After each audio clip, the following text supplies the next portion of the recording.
What's going on, everybody, and welcome to episode number 41. And I can be as loud as I want because I don't have anybody in my house.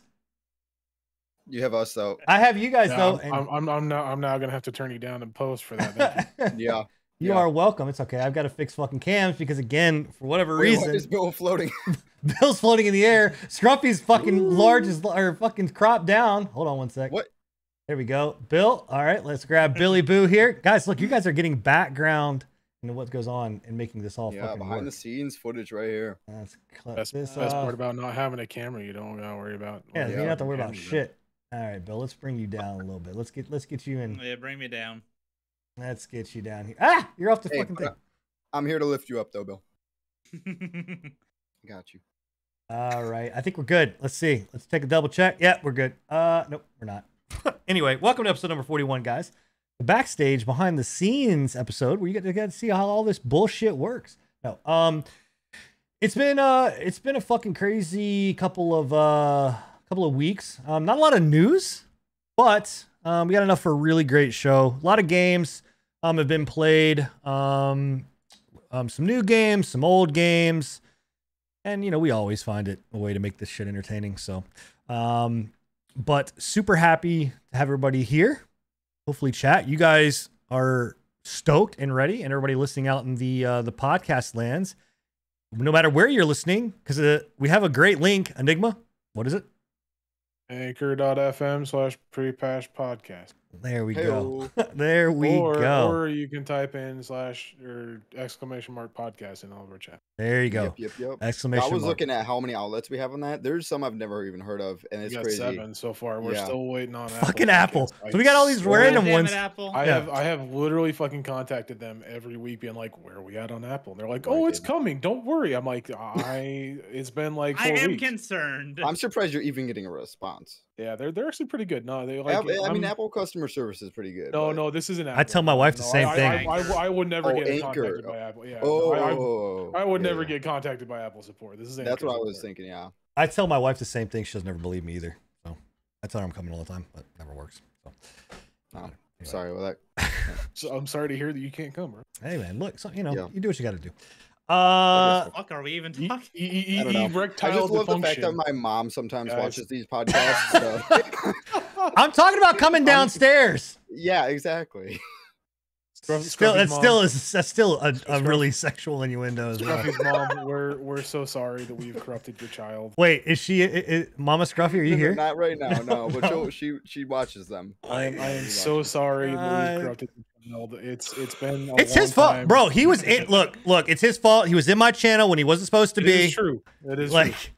True. No, I was of age. Well, fuck you were. Well, I was 13. He was 13. Yeah. That's great. I had an 18+ channel. No, not back then. That didn't exist. Yeah, that is true.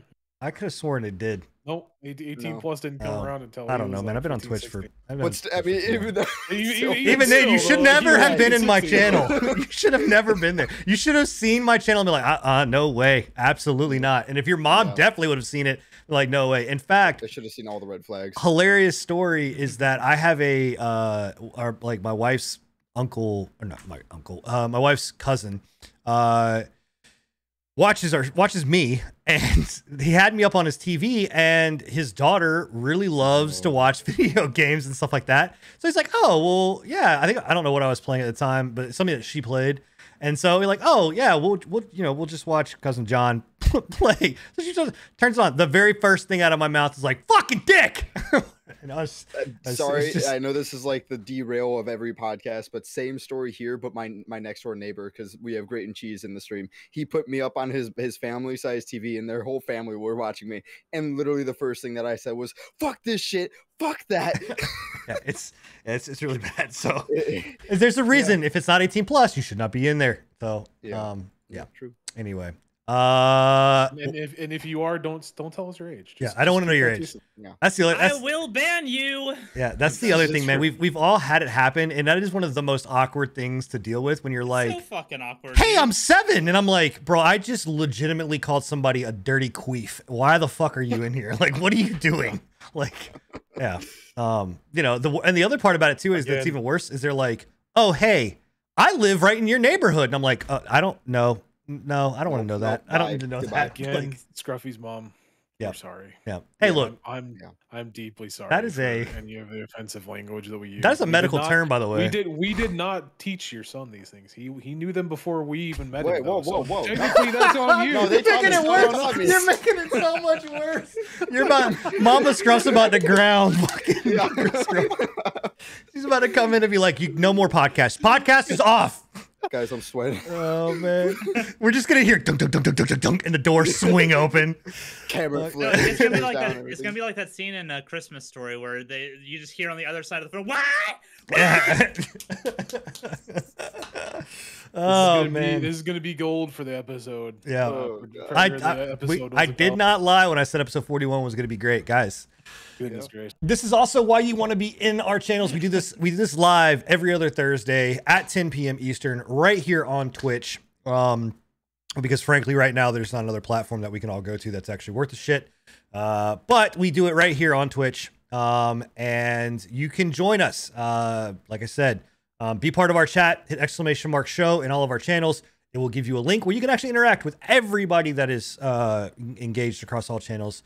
And we do really recommend doing that because you'll find some new friends, you'll find some new people to engage with, which is awesome. Again, if you can't and you have to, miss a part or you're not able to catch the episode, again, you can hit !podcast, get the link, and you can watch us across or listen to us on any of your favorite podcasting platforms, minus Apple, right now.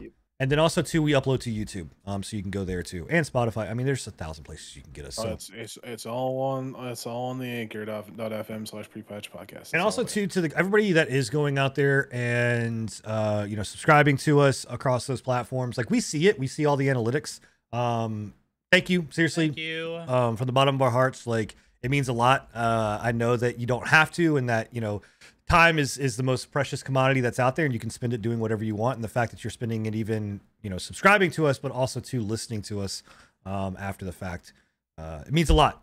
It's seriously so. Thank you again to everybody that does that. So, all right, let's get down to the proper news. Is finding Scruffy a home because he's gonna get kicked out of his house because his mom is not gonna allow him to ever. Gruff, I'll meet you at an undisclosed location. We'll Hey man, take care of you come to South Carolina, I can sell you a house.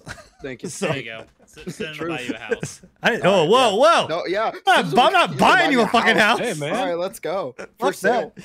Fuck that. Anyway, Twitch news. So last time we didn't really have any Twitch news. This time we do have Twitch news. And it's good Twitch news. Well, one of them is a little on the odder side of life, but You got to have a fair balance. yeah, there's good and bad. So the first news, the earlier news that came out was the ban changes in like their transparency thing. That's what actually came out, I believe first, if I'm not mistaken. And if you're unaware of kind of what's going on, there is basically for the longest time we talked about how it's bullshit that Twitch bans people and never lets them know what the fuck they get banned for, right? And now they are actually giving some transparency. They'll let you know, I think, what you get banned for and the stream that it happened on, right? Yeah, I think it's stream or VOD that it happened on. yeah. You'll get notification to suspended users that will include the name of the content, the date of the violation, to ensure you have better clarity about what the content is. It still doesn't mean, I don't know if that means that you're actually going to be able to see what happened, because once you're banned, the content's done, right? They're gonna give a. I thought they said they were going to give like a detailed explanation. They're gonna give a detailed explanation with the timestamp on the Yeah. video Okay. that Yeah. will like show where the. I don't really understand how they're going to do a timestamp on the video because usually they delete those videos. Well, that's what I'm saying. The VOD, if Yeah. once it's banned, the VOD. I'm gets taken down. assuming that Maybe they'll clip it. they'll. That's what I'm assuming. They'll clip it and then link Yeah. it in the ban notice. Be like, hey, this is the link. This is the timestamp. Granted, This is why. we do know that even if you delete your clips and your VODs, it stays on the Twitch archives for like. Absolutely. So Yeah, they'll probably have forever. access to it so that you can at least see where you fucked up. Yeah. Or if you fucked up. The interesting thing that the article talks about when they brought this up is whether or not this, and I doubt it, right? I seriously doubt, even though they have the ability to do this, I seriously doubt that they are going to be able to make this retroactive where people like Dr. Disrespect will actually, even though he knows why, I think he knows why he got banned.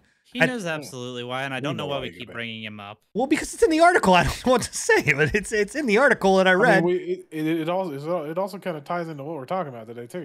Yeah. So I think Doc, not saying that like why people get banned is anybody else's business other than the people that get banned, but to me, a level of like that type of ban, I mean, it piques people's interest. But at this point, he will never let it out. If he does know, or if he doesn't know, which I think he does, but if he doesn't know, he's under an NDA from hell, I would assume. He will never let it out. So that's the one side. So now, guys, if you get banned, hey, at least you'll know why you're gonna get banned. The other side of that, the flip coin, take it, leave it however you want, is that basically Twitch now is responding to community concerns about harassment raids, botting, and all of those kind of things. So the good side of this is that they are striking down pretty heavily on bots. I think it came out like the day after we announced did the podcast last week that, or 2 weeks ago, that there were some bots that were basically grabbing people's IP addresses and getting information that way. And I think that's where some of this comes from, was at least the bot striking, because Scruff, you said somebody, I don't even know who, someone came in and followed you, then they followed me, then they followed Enigma, or vice versa, or whatever. Yeah. Or whatever else. And it's I also got that person. Yeah. And so that is a bot, and then sure as shit, they are in fact banned. They are no longer. I went and checked one of them out when they were live on a proxy. And funny thing is too, it's like when it brings up, because it runs through an extension, and it brings up an extension that shows your IP and where you live. And when you're using a proxy, it's like, quit using a proxy, you pussy. So I think that's funny. But yeah, legit, like, I mean, I don't even know, they're doing a lot of stuff on their live stream. It's like showing a bunch of like Twitch like code and stuff, and honestly though, it doesn't look real. Like, I think it's just something they're playing, like they're making up, like they're just clicking a bunch of things and running this program. I honestly didn't see anybody's IPs pop up at all in the stream. The only IP that pops up is in the extension, but it's your own, and it shows it to yourself. It does that for everybody. And I think the extension, since it shows the whole screen, people are thinking they're going to it, and they're thinking it's being broadcast to everybody. But really, if you just hide the extension, then it just shows a stream of some dude. I don't think. I mean, real. Still not the best. No, not at all. But it's not it's unheard of for extensions to use IP address, though. Yeah, I just don't think there's as much danger as people think. Some people said they've get banned from these people, like this Twitch authority. But honestly, I don't think that. I think that's just. I don't know, I think that's fake. At least I don't see them being able to have the power to ban somebody. They're like, Twitch code is faulty, and we found a way to ban people or something. I don't know. Yeah, it's weird. So that's one side, but they are doing some stuff to at least get rid of these bots, which is good, because there's a rampant issue with them. Whether it's view botting, which, we've seen across the board, which we personally know people that have done it, and seen it, where it's, bots coming in that are just like I've seen a point where they have done bots that go in and literally follow to crash, and it literally crashes like Streamlabs or Stream Elements or whatever. And those kind of things. And I've actually seen one. This is a more, I don't know, quote unquote sophisticated bot, but where they go in and they donate. And this is for like TTS, but it goes in and it donates, and the bot runs a donation at the most minimal amount with TTS to be able to say words that will get you banned. And then I've also seen where they've gone in and they botted PayPal donations. That's one thing we also got to talk about. I forgot to add that on there. PayPal donations, where then they turn around and they cancel the PayPal donation, and so you get hit with the chargebacks, which is crazy. So it's good that they're doing that. Not just the chargeback as well. You get hit with the the exchange rate and the chargeback.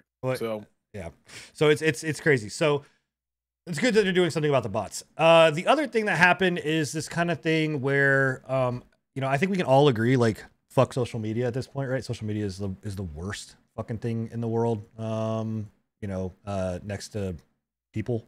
But, hashtag do better Twitch started trending because people basically got you know, people, there were bots and these hate raids and these things that were targeting women and minorities and all this other things, and so they lashed out at Twitch to say do better with this. I don't know. I mean, I don't know as a company, like how you can't, like, if you're gonna have a chat platform, it's very difficult for you to stop any of, like, quote unquote hate raids, and I don't know what these people are wanting Twitch to fucking do. You know, I mean, at this point, it's just like, okay, Twitch bans for certain phrases and words being used, so right, exactly. So I don't know what you're expecting. You know what I mean? That's what I was saying when I first noticed the actual hashtag on Twitter. I was just like, I don't like, I get, and it's a very touchy subject because, like, obviously it's about minorities and groups that are preyed upon in some ways in social media and on these sites. Obviously there is issues, but I'm right there with you. I don't understand what exactly they want Twitch to do other than ban people, right? And then they're just gonna make another fucking account. Like, a good thing that they can do, and it's not Twitch, but like it comes down to the streamer, is there's like ways you can put a button on your stream deck. I saw somebody like saying, like, put buttons on your stream deck to make your chat follower only for 10 minutes, you know, to get rid of, you know, the people who are just coming in for this raid to spam hateful speech and everything. You know, they can do follower only or subscriber only to make it just, you know, 10 minutes or something, and then they'll stop doing it, and then you take it off. But it's tough because Twitch can't do much about that because it's a in the moment kind of thing, and raids are everywhere. The thing that cracks me up is that, like, the entire hashtag do better Twitch thing is built off of a platform of they're targeting these marginalized minorities, right? Yeah. And I'm like, no, I mean, yeah, you are getting targeted, but everybody on Twitch has to deal with fucking trolls. Everybody on Twitch has to deal with this shit. Like, once you get to a certain point, you're guaranteed to have a troll come in. The only real difference is it's low hanging fruit, where it is. But again, what do you want Twitch to do about it? Like, there's they nothing already that they can do tools. about it. Yeah. They've given you the tools to do so. Yeah, that's entirely on you to at that point use the tools that they've given you to get rid of it. You know. Yeah. The other thing too that I think pisses me off about it was I saw this come up, and Enigma kind of showed it or whatever, but like I saw it right before where I went in. So X Defiant launched. We can't talk about it, or launched a beta, but we can't talk about it. It's an NDA. But I went on the day that it launched onto Twitch to see, you know, what people were streaming and stuff like that. And there was this girl that was streaming it, and she got lamb-blasted by people, you know. And look, man, I mean, troll or not, for breaking the NDA, right? Like breaking the NDA, and got lamb-blasted because she got caught lying. Like they were like, you can't stream this, and she's like, I didn't know. And it's like, bullshit. It comes up in a fucking massive message. Yeah, it's the whole not screen. Only did you get a message whenever you signed up for the playtest, but you get a huge message whenever you launch the game every single time. That you have to accept every single time. And so not that we would know. Yeah, and so the you know, she's just getting destroyed. Now, some of the comments that were in there were terrible, right?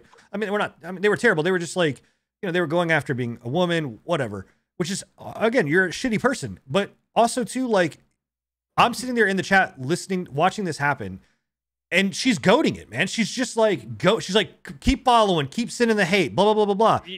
So I have to realize that was just a clout move. That's so here's the thing. Yeah. I then go to look, after Enigma shows me this, I go to look at her Twitter account, and guess who has fucking hit on there as hashtag do better Twitch. And I'm like, you are the problem. Like, you are part of this too. Like, it's all cloud based. They're just trying to get their names out there, and by using the marginalized, you know, minority bullshit that a lot of people use these days. It's a scummy way to get to get your name out easy there. clout. Yeah, I mean, it's called victim Sin, it is lambasted. Lambasted. Lamblasted. Lamblasted, whatever. I like lambasted though. Lamblasted. I'm picking up dirt and throwing it at you. That's what. The worst part about that is just the fact that like when it does actually happen and they are targeting these marginalized minorities, right? This kind of muddies the water a little bit. You know, you've got people that are doing it just for clout. You got people that are going on Twitter to try and get Twitch to do something about it. But obviously, again, you already have tools to do so. You're just making it worse on everybody. It's just going to be even harder for fucking people to chat in Twitch these days if they go forward with this stuff. Some of this stuff. Yeah, no, absolutely. Yeah. So one of the funnier things that came out of that whole NDA stuff though was Twitter. Like on the XD Twitter page, there were people like whenever I guess the playtest first came out, there was some server errors and people were just screenshotting their screen with the server error with the big ass NDA code on it. Yeah, we moving into this XDefiant NDA stuff because I got a lot to talk about. We can't talk about anything. We can talk about what we can talk about the NDA publicly. Yes, we can. Oh, go ahead. I mean, sure. What? Go ahead. That NDA is a fucking joke, dude. If you read into it, it is so fucking stupid, and it's legitimately only Ubisoft that would pull this. Legitimately only Ubisoft. They want you not only to close your fucking drapes. What? When you play the game, you have to close your drapes. You have to close your door. Do I have to close my fly? Can I leave my fly and my dick out? No, you can't have any opening, any orifice open at all. Fuck! My penis saw XDefiant, guys. My penis saw it. Not only that, but then you have to make sure that there is nobody in your fucking house. There can be nobody around you when you're playing it. Just in case they hear that. God, man. That telltale sign of XDefiant playing in the background, rushing in there to grab their cameras. I want to talk about this game so badly. Because it's such an amazing project that they have to keep it top secret. It's Tom Clancy. I really want to talk about this game so badly. Maybe crack me up, dude. The playtest ends the 19th. Maybe they'll open the NDA after that. Don't worry. It's going to... Look, Ubisoft, you bitches got to open that game up at some point in time, and when you do, I'm gonna be there waiting for you. Look, I get having an NDA, right? I'm not giving them shit for having an NDA. I'm giving them shit for the stupid, the absurdity. It's like those absurd laws that states have in like the United States. Like you can't ride a pig on Sunday at 12 a.m. in North New Jersey or some shit like that. Low-key, I thought it was kind of a joke based on like how like I did too. How the theme of the game is, but it's all lawyers. No, it's all real. Yeah, it's all real. It's in their NDA, 100%. I went and took a look at their NDA and read through it. All it's crazy. The last thing we'll mention about Twitch. So the one thing it also has been coming out with Twitch, and it I think 2 or 3 days ago it got pretty big, was from a tweet where. And it's got a lot of following right now. It's got like 50,000, I think, retweets or something from like a smaller streamer who basically is saying, and it's gotten larger streamers involved too, to basically say, you need to rework your payment system. Like your subscription system right now is fucking bullshit. So, you know, the idea that you're taking 50% of a cut from smaller streamers, or just anybody who can't really even afford, you know, it's not like most of us don't even. I don't know when the last time y'all got a check from fucking Twitch. I mean, it takes a minute to get to that $150 fucking line or whatever they ask for. I can proudly say I got a $100 check the other day after you gifted me like 10 subs. There you go. That's my first check in 5 years of streaming. There you go. Yeah. So you know, I don't stream that much, but so the thing about it is like. There's a whole movement or push now to be like rework it, man. Like Facebook takes nothing right now. That's something that's crazy, but I get it. It's Facebook. They make enough money. Facebook so does Amazon. Money, yeah. Look, and that's the thing that pissed me off was that people who were in the fucking tweet being like, "Well, you know how much money it costs to run the server?" I was like, "Do you know how much money Amazon has enough money to fucking makes on a daily basis? Like they could buy the world if they wanted. Let's put it this way: Amazon had enough money for Bezos to make a dick-shaped rocket. Let's just look. Let's look at what Amazon made. Listen. Amazon earnings made a dick-shaped rocket with balls included. 2021. He made that like 100%. Okay, so second quarter ended on June 30th. Operating cash flow increased 16%.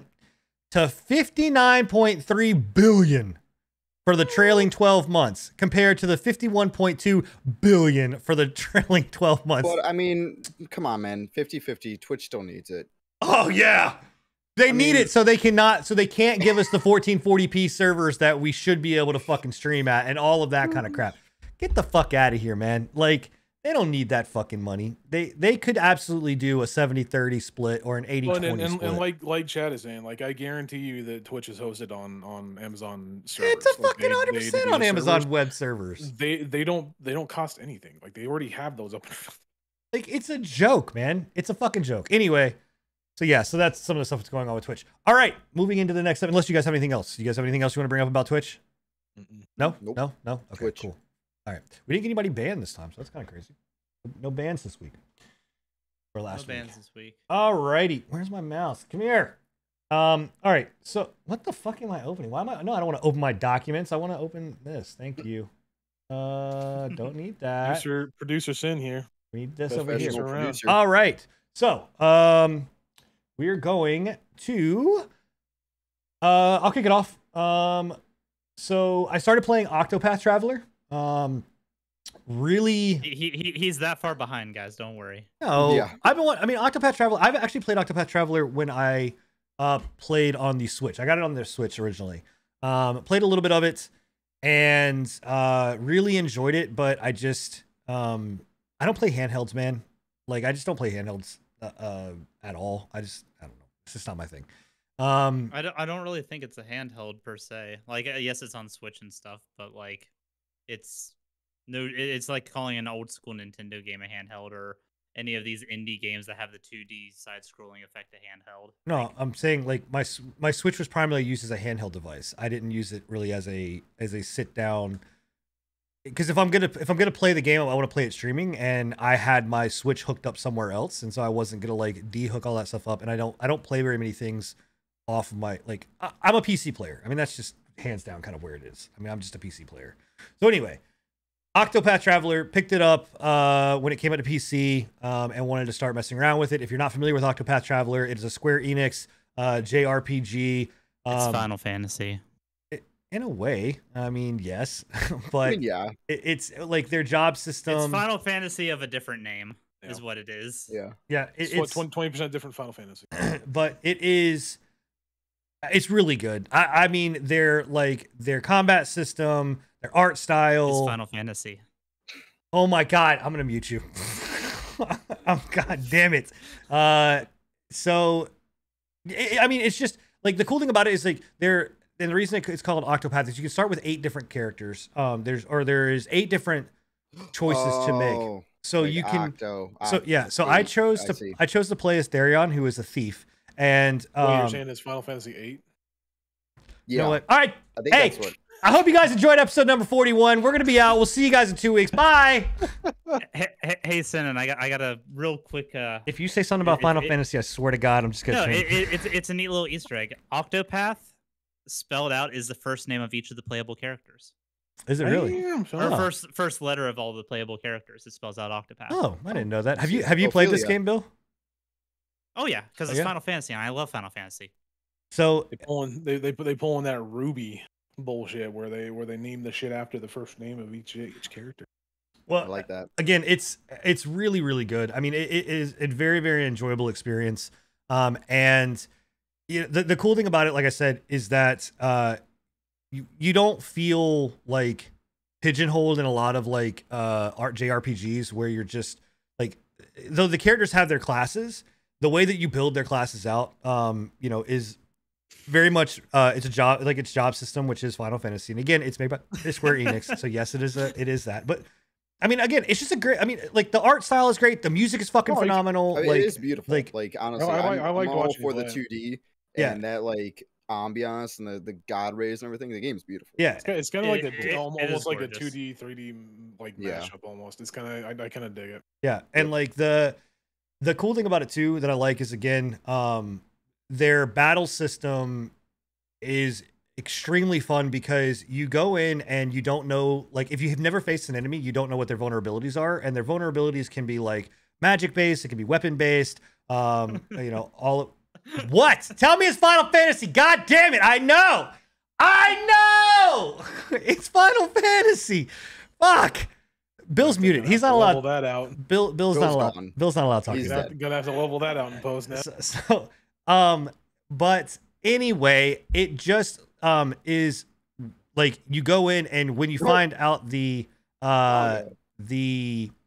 vulnerability, then you can go to break the enemy, and if you break the enemy, they get stunned. So it's really cool. I'm continuing to play through it. I'm 3 days in right now. I'm going to get my third character. I just picked up my third character. And again, it's extremely fun. Like, it's super, super fun. And I'm super excited about the second one coming. They did announce that there is a second Octopath that's coming out. So I want to have this beat, in time for that. So, but super enjoyable. You can play it the way wherever you want. You can do whatever you need to do. But it's a lot of fun. And again, if you're a fan of JRPGs, you should give it a shot. So, low key though, it is really a really, really good game. It unabashedly shares a lot of characteristics with Final Fantasy, but the narrative stylings of it is pretty unique, and the art style is very unique too. It's, as much as I make the joke, it's a good time. Yeah, it's a lot of fun. A lot of fun. So moving on from that, we got to play Back 4 Blood. So the beta was out, and we ended up, myself and Enigma jumped in. I don't know, did anybody else play Back 4 Blood at all? I know, Scruff, you didn't get into it. I didn't end up getting into it either. I wish I wanted to, but I was gone. So they made some definite alterations. Unfortunately, we weren't able to capture any footage, so this is a trailer that you're going to be watching. Shut up. But in any case, this is, the beta is up right now. You can go and get it. It's open beta right now for anybody. So you can go and grab it. It's from now until the 16th if you want to try it out. It's Left 4 Dead. I mean, it's Left 4 Dead. Like, but what I'll say is they did add some really cool stuff with it, with the card system, and the way that the card system works.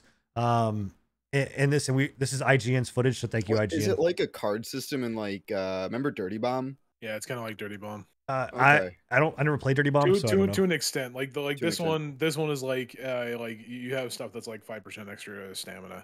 So a little extra ammo, stat boost. You got stuff like I thought I saw one that was like don't like alert the birds as much whenever you move closer to them. So it's less like, so there's birds in this game. I'm guessing that spawns a horde like cars. Yeah, this is one of the fucking stupid things about this game that I didn't like. Right, you can sit there and fucking fire your guns left and right.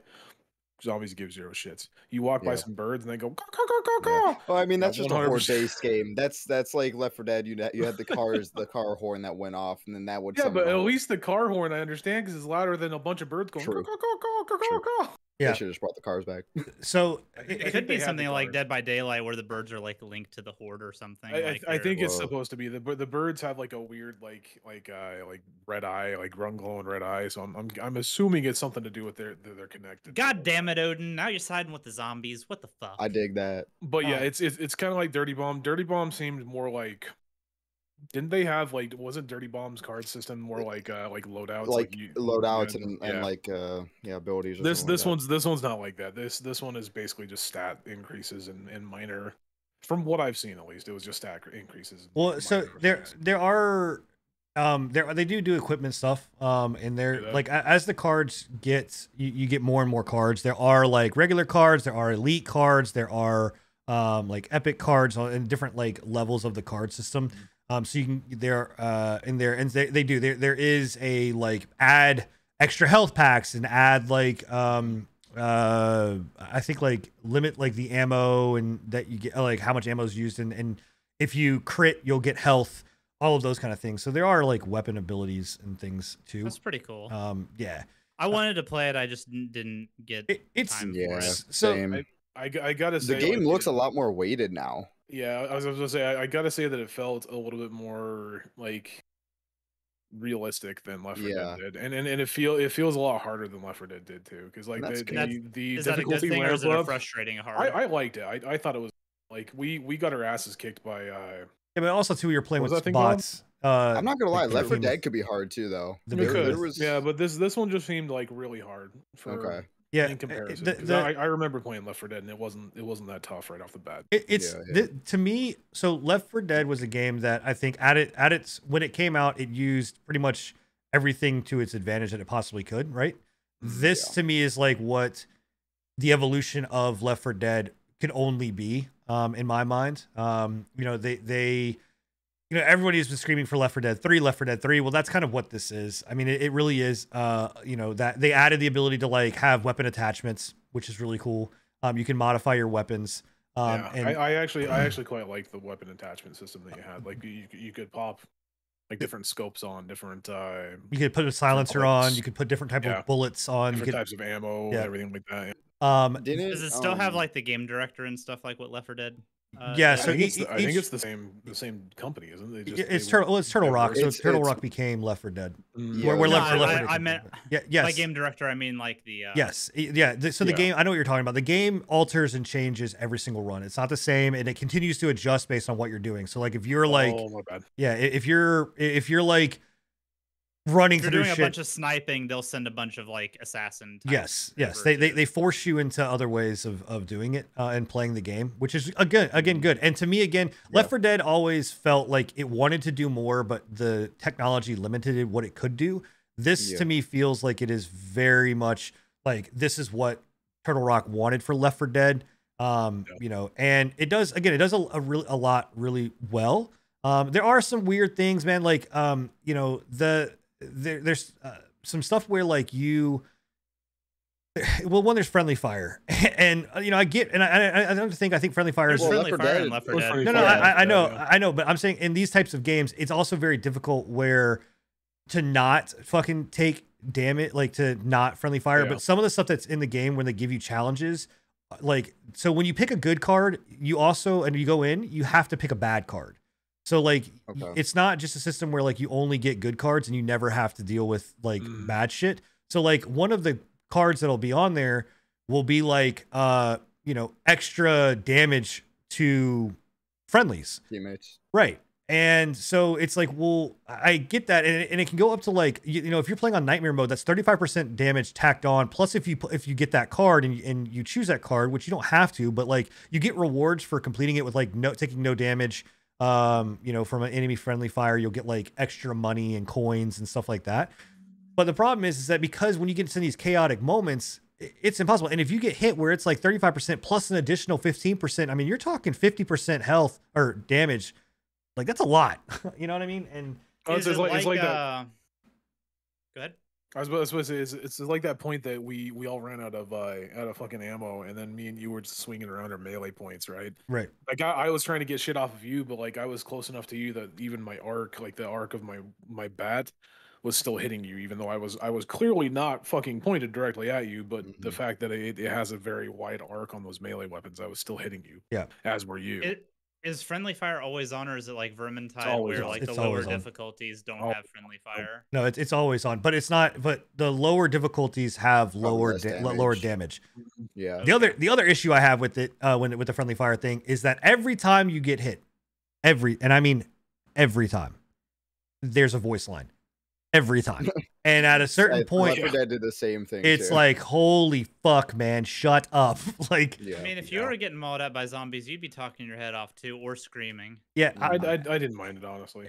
well, so I played a couple matches like with other people and then bots, and the bots are fucking terrible. Like they are Oh, they're bad. Yeah, and you the bots have that to me and play you were with, playing with were terrible. and It you was have to ridiculous. play with bots. That's the other thing where I'm like, I don't. If you don't have a full squad. If you don't have a full squad, it will auto bot you. And there's some there's Autobots roll out. Roll out. roll out. there's some stuff in there too, like the bots, where they really do need to work on it because once you come into the game, and Left 4 Dead did this, I think, where you just take over the body of that bot. Well, I loaded into a game with randos. I took over a body of a bot. It didn't take the bot away, so now we had 5 people running around, or whatever, and then it warped the bot all the way to the back of the beginning of the map. So the bot had to run. No, it is a glitch. The bot had to run back, but was stupid and could not figure out how to get up a ladder. And I'm like, oh my God. And there's no way that there's no way to finish. You can't just close the door and it warp the bot or get rid of it. Like it's again, like they just need to work on pathfinding a little bit for the bots. Yeah, I mean, they need the bot stuff needs to kind of be done. And also too, I think you should be able to make a choice of like, I want 2 people or 3 people, and I don't want a bot. I do think you should have the option of like solo play if you wanted to. Yeah. But the other side they introduced was the PvP mode to this, because one of the things that Turtle Rock said was they were like, we are going to focus heavily on esports with this game. Oh wow. I guess good form if they want to try doing esports with Left 4 Dead. It's gonna be like the versus, like where one team's zombies, one team's survivors. Yeah. And so the way that it works is it's wave based. It's not. They said that they will not do PvP campaign. That will not be a thing. So you will not have the campaign modes where, like in Left 4 Dead, you were playing the campaign map and the other people were people would control those zombies. This is a situation where you've got 4 cleaners versus 4 of the different types, and you choose the types, and it's wave based and it is round robin. So where you go through as cleaners and you get a certain time, you've survived either a certain amount of time, or you completed all the waves and was able to kill everybody off and escape, or like I said, the game ends because you die, and then it flips, and now you play as the zombies, and you have to get them to go down, to get them to be less time than you, or more time than you, and that's how you win. Gotcha. And there's some interesting techniques and stuff like that. I don't know. Was that open to play? Did you get a chance to play that? Yeah, it's open play. You can go in and play it right now. It's still open. So, and the PvP mode is still open. So, cool. But yeah. Hell yeah. So, I think it's a free beta right now. Go check it out. It is, I think, like for the 4 of us to go in and play would be a blast. Is it $60 worth? I don't know. I thought you had to buy the pre-order the game to get the beta. No, it's an open beta right now. Really? Me and Sin got our beta by watching. A streamer. But right now I could go download it and play. Right now it's open beta. Yeah. Just going.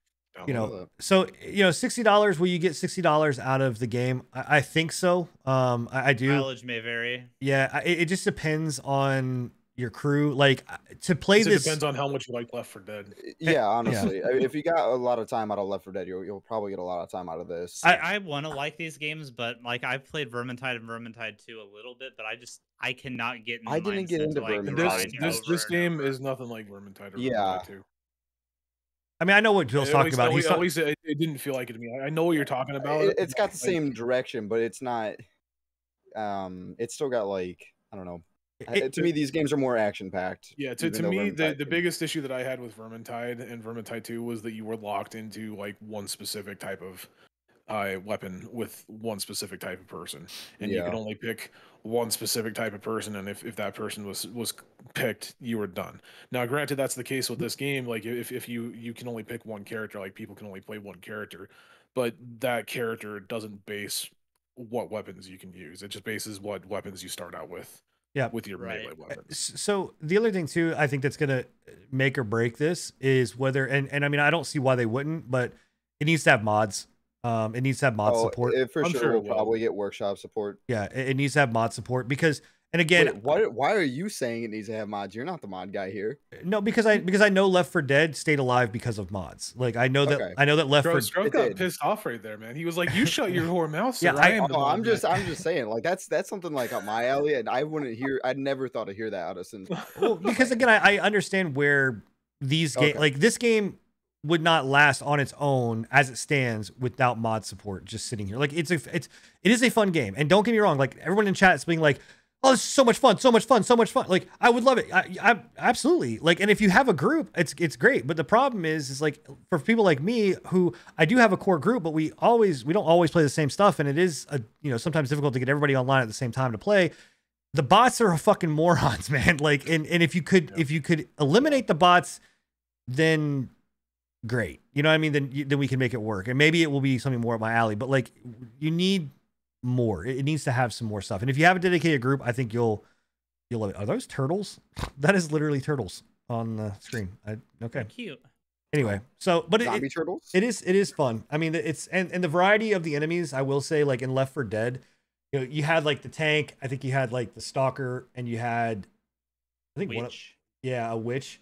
In this, they have a decent variety of like a couple different characters. You know, for the zombies, which is really fun as well. That's good. So they've added other like new kinds of yeah. So specials. there's a boomer. Every game's got like the boomer. There's like a stealthy, like quick one. Yeah, there's a stealthy quick one. So that's the hunter. There's one that will like jump on a wall, hang on a wall, and snipe you and like lock you in place. Like a big boy with like a huge arm. Yeah, there's a big guy with a huge arm. There is and there's like 2 other classes or something like that. So there's a decent variety, which they're gonna have to do if they're gonna make. To me, it sounds like all the ones from Left 4 Dead. I'm hoping to see some new like styles of specials. Yeah. The game is, I will say, it's beautiful. It is a very beautiful game. You know, the gore factor is beautiful. It's really good. So to me, like, I think 60, if they would have priced this at like $40, 40, yeah, I think 30, 40, you know, it would have done, at $30 it would have, I mean, absolutely, like, it'd be worth every. I mean, penny. that's what we all want out of games today, because back then, like, 60 was the normal. Left 4 Dead started at a $60 price point, but now, you know, we just want a price point that's more reasonable. Yeah, but I don't know. Well, I don't really want a price point that's more reasonable. I want a price point that's more reasonable when it comes matches more accurate to exactly. Yeah.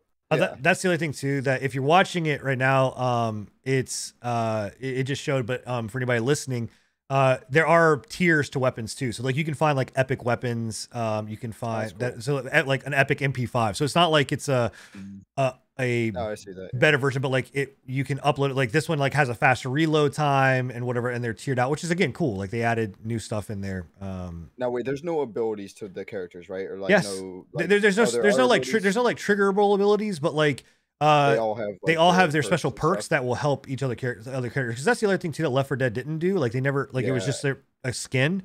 These aren't skins. Like these are your character base has a point, you know, to them. And again, it's a lot about, that's the cool thing about it. Like, I think the card system adds a lot. I think that, you know, it does make it, you know, a thing where you can make builds, which is very interesting. You know, it just, again, is how much are they going to keep up with it, right? Are they going to keep, you know, adding cards to do that? Because that's going to be a big thing as well. So, you know, or give mod support. So, yeah. So, anyway. It's good to see them differentiating themselves enough from Left 4 Dead then. Yeah. So Back 4 Blood. So yeah, onward to the next stuff. Bill, you were playing, I've got some other games, but we'll move over to Bill. Bill, you were playing some Grime. You wanna tell me about good old Grime? Yeah. So Grime is a 2D Souls-like, kind of like Salt and Sanctuary, or more loosely Hollow Knight, if you're interested or have ever played those games. I don't know what the fuck's going on. I honestly have no clue. The intro scene explains nothing. It's just everything's made out of rocks. You're a dude with a black hole for a head that was conceived by these 2 rock entities doing something in the fucking cosmos, and I don't understand, but it makes it a really, really interesting Souls-like experience. There's a lot of different weapons. You have build variety with HP, stamina, your strength, your dex, your magic, that kind of stuff. But the biggest thing that separates this game, from what I'm seeing right now from others of the genre, is there's the parry mechanic. So whenever you go in to parry something, you open up the black hole in your head. And if you parry the attack correctly, depending on the enemy type, you will just destroy them instantly. You like absorb them. As you saw right there. Yeah, you absorb them, and that serves 2 functions. One, they're gone.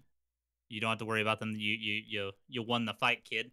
But 2, each enemy, if you absorb so many of that type of enemy, it unlocks basically perks that you can put a secondary resource into. That some will be like, hey, if you're at this percentage of HP, you're going to get a damage buff, or there's a perk that anytime I dash, it leaves like a little ghost or a shadow behind, and if an enemy attacks that shadow, I get my stamina for that dash refreshed. So it actively incentivizes you to go out and kind of collect all of the enemies, maybe refresh the area and like grab multiple runs. And yeah, the weapon variety is pretty good too. You got your strength weapons, your dex weapons. There's like these twin daggers that like have a lot of gap closers to them. There's this big bell mace thing that like has like a mouth on the end of it, and whenever you do the charged attack, it like screams as you like somebody with it. It's just neat. I didn't know what to expect coming into it, just because I didn't play Salt and Sanctuary. I enjoyed Hollow Knight enough, but 2D Souls-likes have never really been my thing. This is a lot more grounded than Hollow Knight. I love 2D Souls-likes, like that side scrolling. Yeah, and it does have a few like Metroidvania style features. Like the map system feels very Metroidvania. There's a lot of platforming similar to a Metroidvania. Is there a lot of like? I haven't had as much of the backtracking. That's what I was going to ask. Like, is it because a lot of those games, like Hollow Knight, you'll have to go back. You unlock an ability to go back and do that. So. The narrative seems to be forcing you back through familiar territory after you've gained an ability to like unlock. So yes, but it's not like an optional backtrack. It's basically the game like, hey, you're going to go here, get this thing, and then it's going to narratively force you like through to another area. If you skip to around like, I think it's like 30-30, there should be a boss fight. I wasn't entirely sold on this game until we got to the boss fight. And it was wild. It is, if it's not there, it might be a little bit further ahead. I can't remember. But it's when you walk up and it's just a big head with arms coming out of it. Oh, I saw that. Yeah, and then once you do so much damage to it, it opens up. Is this it? And yeah, it's right here. It opens up and there's a million different things. The bosses are a big thing of like micromanaging. They seem like they're the type that are going to send a significant amount of attacks at you, and you have to answer correctly either with a dodge or with a parry. And with those boss fights also, with the parry mechanic, you can actually like break parts of them off and it'll do different types of damage. It'll affect how they attack you and stuff like that. It's neat. It's how much really is like $20, right? grotesque almost kind of way. I don't know how a bunch of statues can be grotesque, but it's really bizarre, but it's enjoyable. I mean, the art style I love. Like, that's one of the first things that drew me to the game. Like, I am a sucker for the 25. It's 25 for the 2D side scrolling thing. I just think it's such a unique way to make a Souls game because, again, in a 3D world, right, you have a lot of room to move, right? Unless you're, obviously in a hallway and something like that. But I mean, there's a lot of movement and mobility that you have. Whereas in a 2D world, it's like you got back, forward, up, or down. And 9 times out of 10, it's usually not down. So you have 3 places you can go. Right. So it's just, I think that it's a really cool style, but like, I mean, I have been very intrigued. I have actually not watched you play it because I'm planning on buying it and playing it myself. But I don't know. I was very, very, very intrigued. Do you think that it's worth the $25? I guess is a good question. Yeah, I think so. I think if you're into this style game, it is very much in, like, I feel like that's a good price point. I think there's enough content there. I don't feel like I'm very far into it. I've played it for about 4 hours now, and I feel like there's still probably like 10 or so hours left of the game. Yeah. But Well, and when I watched your VOD, one of the first things that like caught my attention was the sound and the score of this game, and, like the ambiance. Really good, dude. Because obviously, you're right now, at least when I was watching it, you're in this cave. Well, here, it's let me just see if I can perfectly. Like it just captures like what being in a cave sounds like, and everything echoes, and it just sounds so good. So that really impressed me. Let's see if we can unmute Let's see if we can, because you guys should be able if to. If you can get it for the yeah, if you can get it for the stream.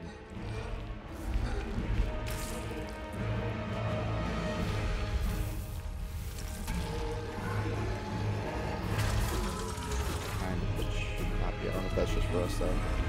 No. It's for us. No. They can hear him. For us. Yeah. For streamers, it's fine. It'll come through in post. Yeah. Yeah. So it's. I mean, I'm loving the soundtrack. I really am. Yeah.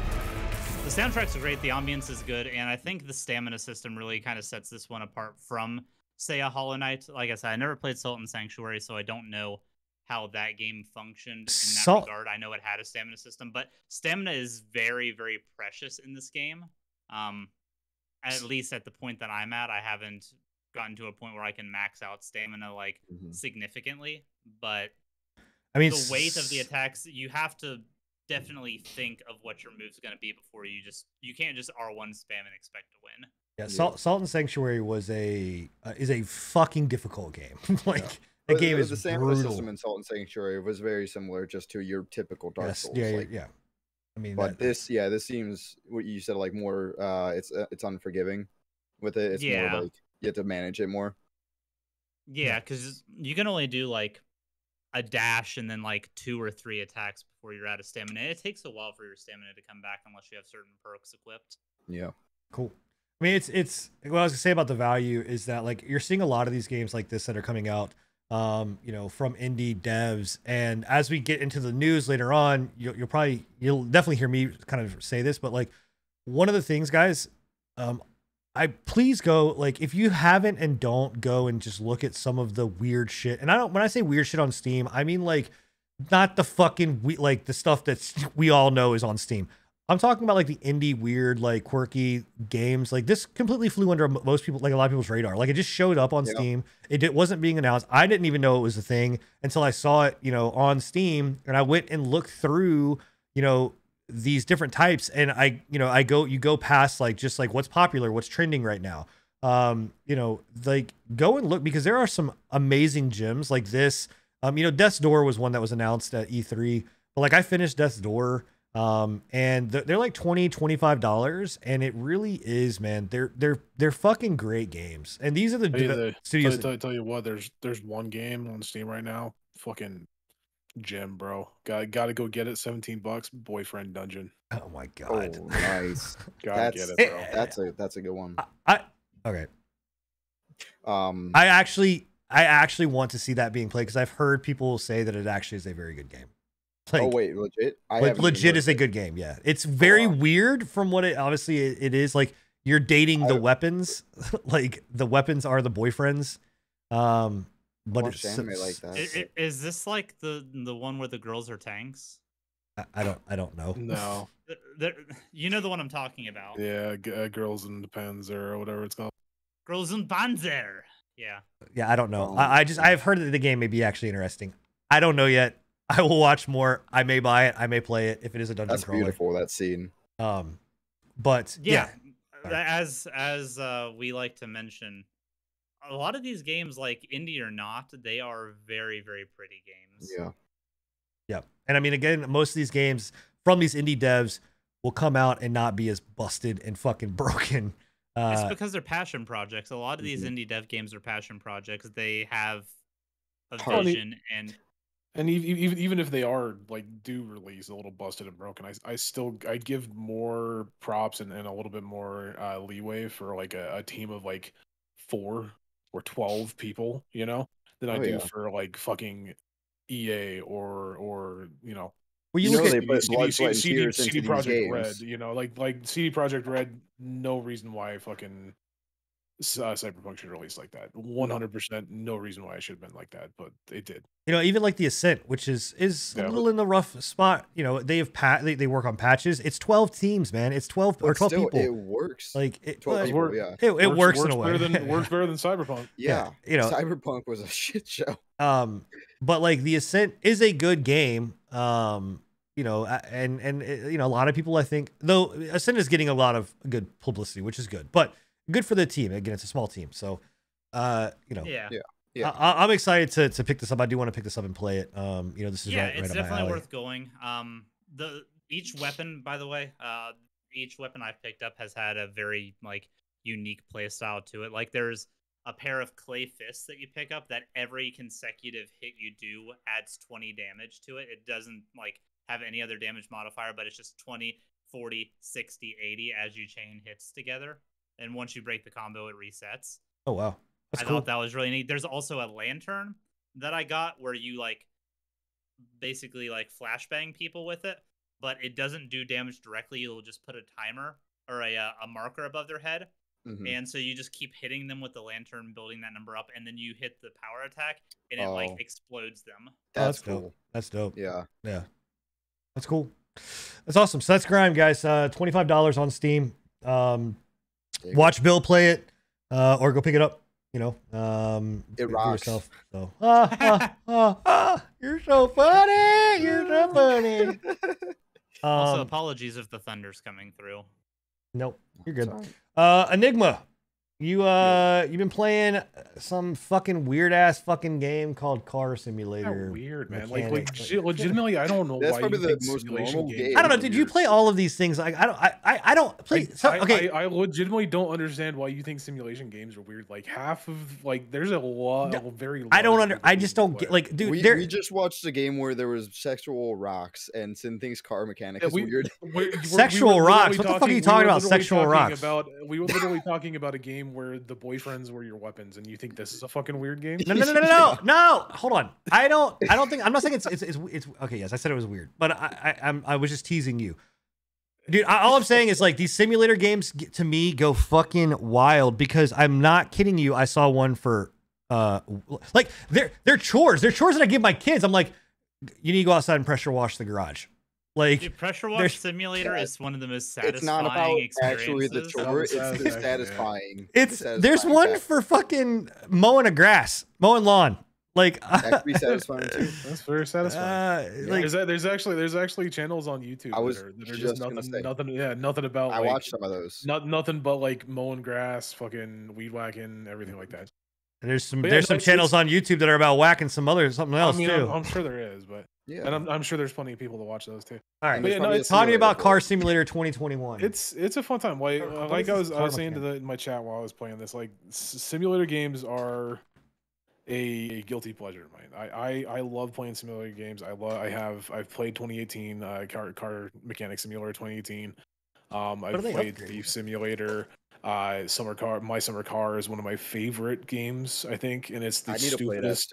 It's the stupidest fucking game in the world, and I don't know why I love it so much. You said it, I did. But it's fucking amazing. It legit is though. It's stupid in a good way. And but no, this one they build off of what they had in Car Mechanic Simulator 2018, which I liked Car Simulator 2018, but there was some minor things that I was just like, why did you release this game like this? But everything that I had an issue with in 2018, they've fixed in 2021. That's good. So there's more. Right now, there's not as many cars because 2018 has mod support in it right now, right? But this game does have mod support, so we will be getting more cars like we have in 2018. But it's just a relaxing game, man. I enjoy doing this stuff. It's very, very realistic to a point. I was telling Plague the other day, he came in while I was playing this, and I was like, yes, it is realistic in an arcadey fashion, right? I was going to ask, is it actually a simulator, or is this because Sims are like super realistic? It's a simulator with a very arcadey style to it, right? Yeah. But it's accurate with everything like they do. It is accurate. It's accurate. It is accurate. There's some things that you have to, or that you do that like they take the mundane fucking tasks out of. Like I was telling them right there, like changing out oil, changing out the coolant, changing out the brake fluids, everything like that. You literally just press a button and you siphon off the fluids, right? Doesn't work that way doesn't work that way in real life. Obviously, it's a little bit more challenging in real life, but yeah, you get the basics of it, right? Like you get the gist of it, and you could technically play this game and kind of learn a little bit about mechanics, right? Like I've fixed cars in the past, I've messed with cars in the past, bro. If my mechanic tells me that he got it, he learned how to do it from fucking playing a game on Steam. You could. I'm out. You 100% Absolutely not. Absolutely not. I don't How is that so understand much why. more different? People learn to drive. Yeah, that's what I was about to say. I don't Yeah. understand why that's such a huge thing. But legitimately, we have. I don't People people in our learn to military. weld through welding We have simulators. people in our military that they just set them in front of a fucking Xbox and make them play, Army of whatever. There is no. Sin, have you ever watched Cars 3? Okay. Okay, get the fuck out of here. There's that he learned how to go faster in the simulator in that. Oh, congratulations. Bro, I'm just saying, no one's touching my fucking. No one drives my. Okay, go ahead. But legitimately, you could technically learn the positions of things like the alternator, the oil filter, the air filters, and the best part about it is it's like it's not just one type of car. Like you're not just working on one type of car like the newer cars, like electric cars. You also have like the old 1960s cars that aren't built the same way as the current gen cars, right? There's not as many computer parts in older cars, so you have entirely built off of a combustion engine, no electrical.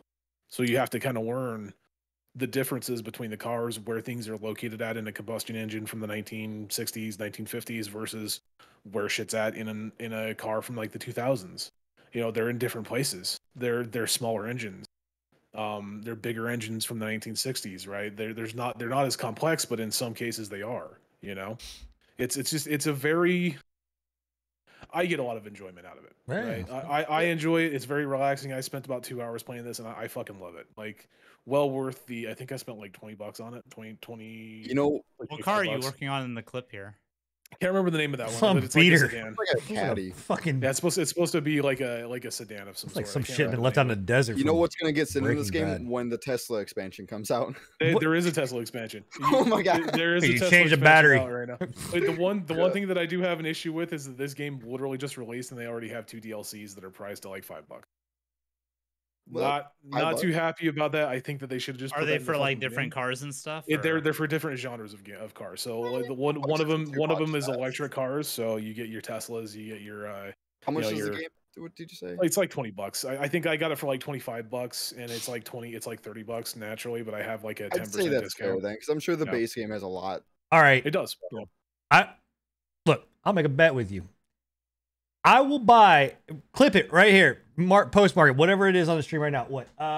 1 hour and 8 minutes and 32 seconds in the stream. If I ever play one of these games like this, like Car Simulator or whatever else, and I enjoy it, I swear to God, I will buy everybody in chat right now a sub. I will buy like a sub to their channel of choice. The problem is like I already know that you're not gonna like it. I will never play it. You will never fucking play this game. You'll load it up. You'll get one car in, and you'll be like, I just don't. I'm happy. Like I'm happy for it, like you guys or whatever else. But like I've seen these things come with like PC Builder, fucking whatever. Like I've all of those. played PC Builder Simulator. It's actually I a have good way built of teaching PCs, you how to build a PC. and I fucking want to punch a wall. Like no, PC Builder is actually more like. And just because you don't like the game, I'm not saying it's. I didn't say bad. it's bad. I'm saying I don't. I'm just saying it's not my thing. Like I'm not saying it's bad. It's not. And I didn't say it was when bad. we came into this, I stated right off the bat that this is a very, very big guilty pleasure of mine. I love these games. I love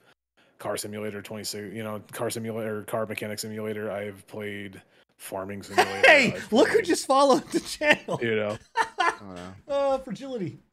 Yeah, that's the one right there. That's yeah. the one. He came into my chat. Oh my gosh. But yeah, like one of our viewers played this in chat. Like I enjoy the simulation games and the more realistic games. I coached him through how to play Forza. Right, I coached him through how to drive on a dirt road because I know how to do that. Again, so it's a very good time. It's very realistic to a point. WD-40 on the fucking. Yeah, you have to. You'll get bolts that you have to spray WD-40 on. That's funny. I mean, again, there's definitely a niche for it because, like I said, they have come out with simulators all for everything. Like I said, there is a ton of people that enjoy playing these games. And there's a difference between relaxing. This simulator and then like the farming simulator and stuff like that. Like that's different in my mind because that's more Completely of like different. Yep. resource management and a lot of different other stuff. But like when I see this kind of stuff, or I see like The you still have resource management in this though. Yeah, right? but like, with Farm Simulator is more. It's not. I get what you're saying, but yeah. what I'm trying to say is like in this game, there's still resource management. You can get to a point in this game where you pull parts off of a car and you can go and repair it, and then you don't have to spend money on buying parts for the next car. So you can kind of drive a little bit of a shady fucking mechanic shop. And I mean, like, one of the most successful simulators that are in this vein, is Train Simulator. Holy fuck, man! Like the DLCs that are in that rival the Sims DLC. Like there are people that spend thousands of dollars on Train Simulator. Same with the flight ones, dude. Flight simulators, Microsoft Flight Simulator. The crazy thing about the Train Simulator though is like not even getting like the HOTAS. I'm talking like with the Train Simulators, these guys, there's like the DLC, like there is DLCs for every single kind of train you want. It's nuts, man. Get into that and fucking look at like how crazy that shit is. It's the same way with these types of games. There's DLCs for cars, like specific cars. I know 2018 had like a Fast and Furious matchup that they had like Eleanor or whatever. Not Fast and Furious. What was that one? Gone in 60 Seconds. Yeah. Oh, damn it! They had like the Eleanor car. It'd been better if it was. I think that they did have a Fast and Furious. Probably. Thing. Yeah, but it's fun times, man. Like I enjoy these games. They are a guilty pleasure. I will 100% say that. I look at it and I'm like, why do I enjoy playing these games? If you enjoy, you enjoy it, man. Hey, but I do. I love it, and I will continue to play them. The only complaint that I have about these types of games is that I wish that they were more like My Summer Car with realism. Like My Summer Car is so infuriatingly realistic that like you go and drive your car out and you hit a bump and you lose a fucking part of your engine, and you don't know where the fucking went. The cool thing after that, your engine blows up because you lost your alternator. Has anybody modded these things to be available for VR support? Yeah. 2018 had VR support, and this one's gonna have VR support. I was gonna say because that to me like that would be the point where I'd be like, oh, that's kind of cool, like the VR kind of style of doing it. Like, so if the car comes in busted, do you have to figure out why, or do they tell you why? You can play it on two different settings. Like right now on this one, I was trying to learn things. So this one, there's like a normal setting where it kind of gives you hints, and then there's a realistic setting where if you don't know what the fuck you're doing and you don't read or you don't listen to what's wrong with the engine and shit, you'll never know what the fuck's going on with it. Okay. Gotcha. Okay, cool. Hey. All right. Well, there's Car Simulator. This is 2020. Speaking of another simulator really quickly, just a push more towards it. Plaid came in the other day and was talking about American Truck Simulator, right? He was like, oh, you're playing this game and you gave me shit about playing American Truck Simulator. I'm like, I didn't give you shit about playing American Truck Simulator. I just don't understand people that want to play it because I did it for a real life job. Yeah. Well, at that point, if you do it for a real life job, I think you get a different like it was one of those things where I was like, man, I don't really want to sit there for 4 hours and drive to California. Never did I do like truck driver or anything. So exactly. The only way I'd play like an American Truck Simulator or Euro Truck Simulator is if I had like a legit setup. Yeah, you have to have the drive like the driving wheel, the pedals, exactly. And everything like that. The shifter, driving wheel, gas pedal. Yeah, cool. But it's good times, man. It's fun times. How much is it on Steam right now? I think like I said, I think it's like $30. I got a minor discount because I owned a couple of the other simulator games. All right. So there you go. Hell yeah. I have been. It's sorry, go ahead. 25. 20, go ahead. Yeah, 25. Yep. Cool. So, two other games that I've been playing. I'm not gonna spend too much time on this. It's Apex Legends. Like, the new update came out. New character. It's season 10. Seer. Myself and Bill both. Though we have not played together. During this update, we are both playing it. As well. You say Bilbo Baggins? You're playing it with Bilbo Baggins? Yeah. I do have Hobbit feet, so. Yeah. We're going on an adventure. The new character, if you're watching, you can see he's actually on my team. He's called Seer. New character Lil Nas. He has some cool abilities. Anyway, right now, like the biggest. Well, let's be real. He's busted as hell. Yeah, but I think his abilities are cool. May be fun, but he's busted. I mean, that seems to be the kind of the MO for most of these types of games when they bring new. It's new weird out. though because Valkyrie came out like pretty damn well balanced. Valkyrie came out balanced, but didn't they add in like the bow and that was OP as shit? The bow was OP as shit, and the previous one that they added before Fuse, he was weak as hell up until this most recent patch. They actually brought him in line pretty well. Yeah, he was the worst legend in the game. He had like I think a 30-some% win rate. I give these types of games a little bit of leeway because I know from like playing like League of Legends how fucking hard it is sometimes to balance champions like that. Like this is just complete. So hold on. I disagree that he's super broken because he has no mobility. Oh, we're about to throw hands, bud. Bring it. I don't care. I don't give a fuck. Okay, so he's a recon, yeah? Yep. The other two recons in the game are Crypto, Bloodhound, well, and I guess Valk's considered recon. And recon is like intel, right? Like yeah. So from his passive alone, you can pinpoint the exact location of other players within 100 meters. 75 range. Hold on, it's 70. With Bloodhound as well? It's 75 meters, and you can't pinpoint to an exact location. Like they will get bullshit. You can't. Yeah, what do you mean? Whenever you are aimed directly on a person, your reticle goes red, and there's a big ass circle around it. You throw your tactical out, you're guaranteed to hit them. No. It is a pinpoint. Precision shot. What he's talking about is that when you go in and you zoom in on a reticle, there are arrows that will point around based on where their characters are at within a 75-meter range, whatever else. And his tactical is a circle or is a sphere that goes out, whatever else. You can get away from it. It's not impossible to not get away from that. Like, if you don't know it's coming, it is. Well, like if you see somebody through a wall with that pinpoint accuracy from the passive and then throw your tactical out, you're going to get the hit. So like 90% so it does go through walls. So it's a big sphere. It's a big sphere that goes out or whatever else, and it goes out for a certain range. It's more like a cone. But hold up. It sounds like it's a sphere. Doesn't Bloodhunter do the same thing? Can't cylinder. You shit through walls on Bloodhunter? Yes. Bloodhound. Bloodhound, yeah. Yes, you can. So Bloodhound, you can track footsteps. You can track when somebody has been opened. A door has been opened or whatever else. Only if it's been interacted with within the minute. But you don't have any way of pinpointing unless you use a minute, and this is a long time.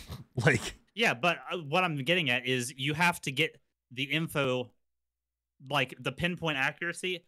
You have to use your tactical, and it's only up for like 2 or 3 seconds. Whereas Seer has that available 24/7 as his passive.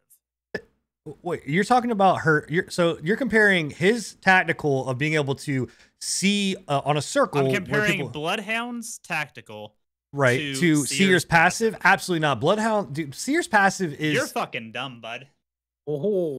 Okay. Well, I'm saying I would guarantee. I guarantee that I've probably put more time into this patch than what you have put into this patch. Oh goodness. Like if you're gonna tell me I'm fucking dumb, I've put more time, I guarantee, into this game, this patch with Seer than what you have with Seer in this patch. Or I don't own Seer. So boys. I'm just saying, like that.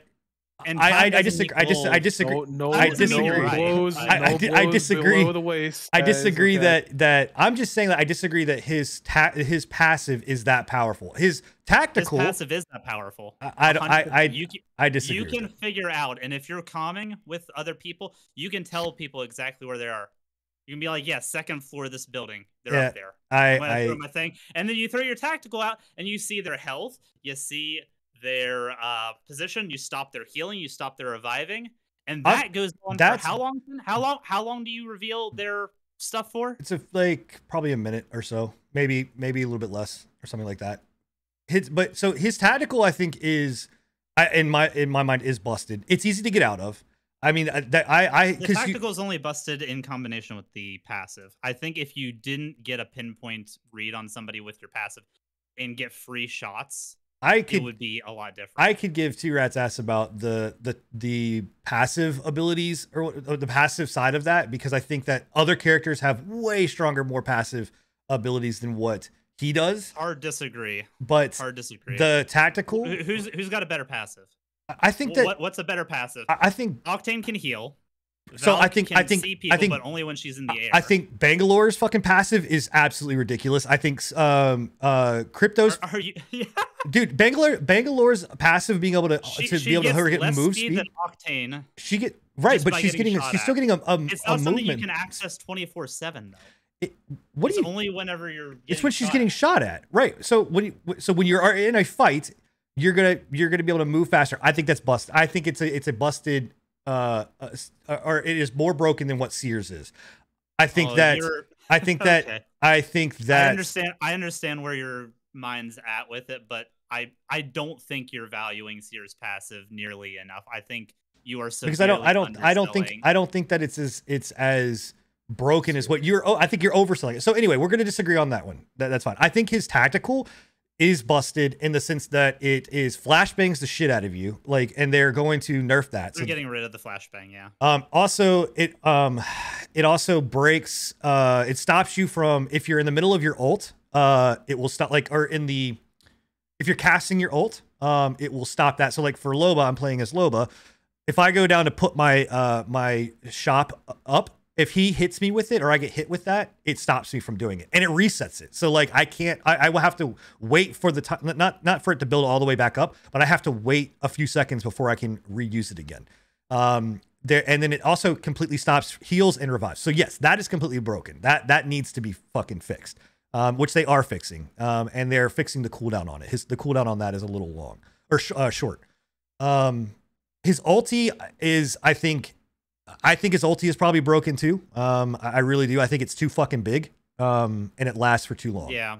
It's a Bloodhound tactical that's a 360 around wherever you threw the thing. And you can see footsteps. You can see yeah. You can see their footsteps. The only benefit of it is that you can destroy it. I wish that the enemy team, like, if they're gonna make it that powerful, then I think the enemy team should be able to see where the fuck it's at. Like, because it's small. You can put it in the bottom floor of a building and then have your team fight on the second floor. Yeah, it's absolutely tiny. There's no way.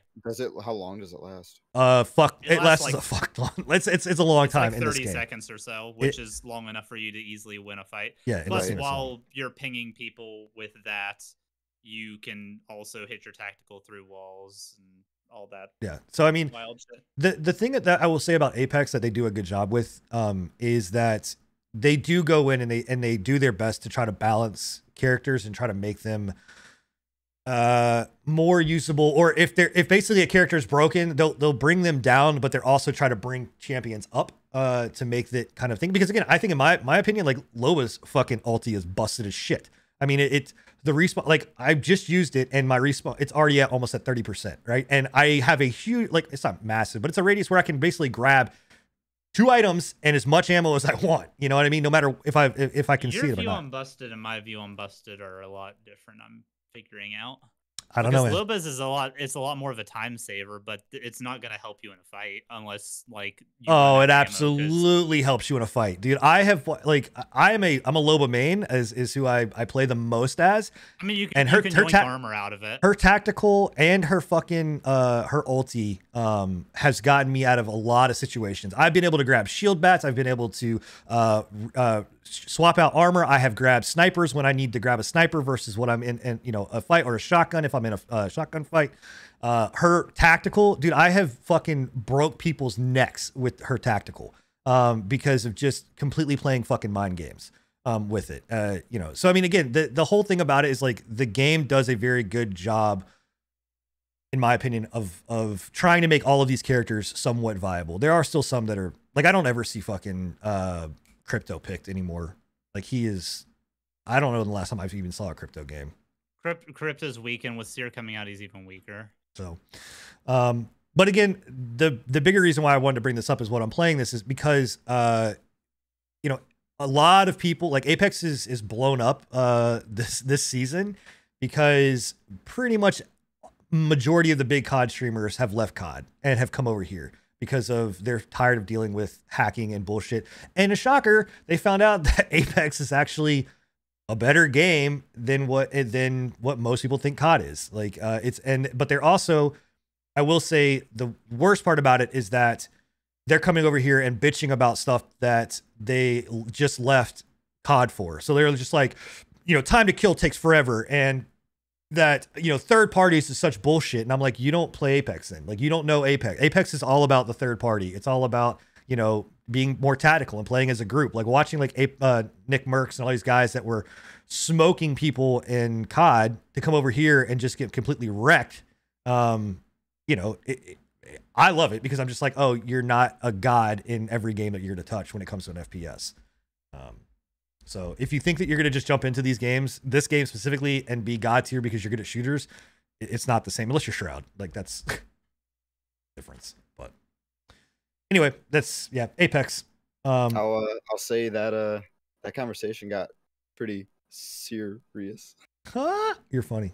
All right. Now there's a game that we are all playing. And I am super stoked about, and I know Bill was excited when it was coming back out because he didn't get to play a lot of the beta. But now, I hopped right in at the end of the beta. Naraka Bloodpoint. So Blade Point. What did I say? Bloodpoint. Blade Point. Yeah. Naraka Blade Point. Yeah, it's somebody else want to talk about what this game is, or you want me to give it a go? Hey, man, man. Yep. Okay, so Naraka Blade Point is a action-based battle royale, and I have to give huge props to Enigma. He is the one that turned me onto it and showed it to me. But it is essentially you play in groups of threes, very much like Apex. Each character has their own abilities. They have two abilities: attack, tactical, or one skill, and then their ultimate. There's armor, different tiers, the typical stuff that you see in most battle royales. The thing that makes this different is that it is essentially like Crouching Tiger, Hidden Dragon. You're fucking grappling all over the place. You're like right here, you grapple, you swing up. The movement is crazy. You're wall climbing, and you're only using, like, there are ranged weapons, but the majority of it is close combat fighting. And there's a parrying system to it that will fuck you up if you get parried. But it's more skill than it is just a button masher in per se. Some of the lower tiers, it is, you know, a lot of button mashing, but it's a lot of skill based to it. But yeah, I mean, what do you guys think? I mean, how are you guys enjoying it? I like it, man. I think it's for a battle royale, like, don't let that dissuade you from anything, because like it's a different take on a battle royale. Obviously, it's the same like concept of 100 players or something, however many players go into, you know, an arena and fight it out for the closing circle. But I mean, it's with the action combat and the play style of the game, it's a lot different than your typical like campy battle royales can be. Yeah, unless you're tree camping. But no, Camp. yeah, but it's still different. But it's fun, man. It feels good. There's like a few gripes I have on it though, and I mean that's really just down to my PC, but also the movement. In my opinion, it looks good, but it doesn't feel good, and I don't know if that just might be me, but I think it's way too sensitive. There's definitely an issue. Literally, Right? the wall climbing is the biggest thing. I can't go into a small building to loot it without my dude just hugging onto the wall. I'm like, dude, what are you doing? And like, you have to do a full 180. Like, I feel like it needs to be looser. And I don't know if that'll make the break like some of the combat in the game, but I think it needs to be a little bit looser and a little bit less sensitive. I'll be honest as well. Like, I think that the beta or the alpha or whatever we played, it was a lot less sensitive. I don't remember having that issue. I think so. I had that problem. Like, it was on occasion, but wasn't like it's exponentially worse in this one. For me, at least. I don't know. I'm kind of the same way. I originally looked at this game and I was like, oh shit, it's a battle royale, but there's not really any ranged, you know, weapons. Like there's no range. I mean, there is range, but it's not a focus, right? And there's no building, and it's one of those things where I'm like, okay, it has swords, it has anime, it has big titty bitches, you know, it's got everything that I would like in a game. The only problem with it is it's a BR, but I think that it does it in a way that it's not as annoying as most BRs. Like, I don't really play BRs. You guys know that I fucking hate BRs, and this is one of the only BRs so far that I've actually enjoyed playing. But I will definitely say that like there's something happened between the alpha or the beta or whatever we played and the release, and it's Yeah. It doesn't feel as good. It I doesn't mean, feel I'll give it the release. It's more optimized. It is more optimized. Yeah, I tweeted out, you- and I stand by that tweet, that this is the most optimized game from beta to release that I have seen in a fucking long time. Like that beta was rough. It's a common thing that everybody knows. My PC is complete dog water. In the beta, I probably got about like 5 frames, legit, and many stutters. But in this, It's 8. I get about 10. Yeah, it's 8, so it's better. I will 100% agree with you though. Like from beta to this, there's something weird with the movement that wasn't there in beta, and there's something weird with. I don't know if they just slowed down the attacks, but something doesn't feel right on the attacks. And there's delay. There's a delay on a little bit of a delay. Yeah. I don't know. I don't know what they did to it. I'm assuming that they slowed it down because people were like, "Oh, it's too fast," you know. I don't like it, or they were complaining that there was people complaining that the grappling system was not working correctly, or the wall climbing system wasn't working correctly. I think it's still pretty fast because I still get stun locked. But it's nowhere near in your attacks. There's like a delay of like, you know. But again, it's nowhere near what there was on the beta. There is definitely a huge difference between the beta and this one. With certain weapons, I'd say, yeah. I don't know. I feel like it's, and again, to each his own, right? You know, but I think it feels really, really great. You know, there are still some issues. I think you're right with the whole like climbing in, and when you get into a room specifically. I know like last night, me and Bill and you were in a spot where I literally was like, I can't fucking let go of this goddamn wall to get out and help fight. Exactly. Little did I know that like I also went and realized that you can just press C or Control and it will drop you off the wall, or drop you from that stuff. But it's a very different BR, and like the other elements that are there. One, the game is, I mean, I think me and Bill disagree here, but shocker for this show, apparently me and Bill are not going to agree on a lot. I think the game is fucking gorgeous. Like, I think it is a beautiful fucking game. It looks good for the genre. You don't see many like games like of this genre, you know, going for the beauty factor. But I think this one does. Well, it's an Eastern game. Like it's gonna be a very pretty game. That's what they pride themselves on. Yeah. But they almost put like actual visual prettiness above mechanics in most cases.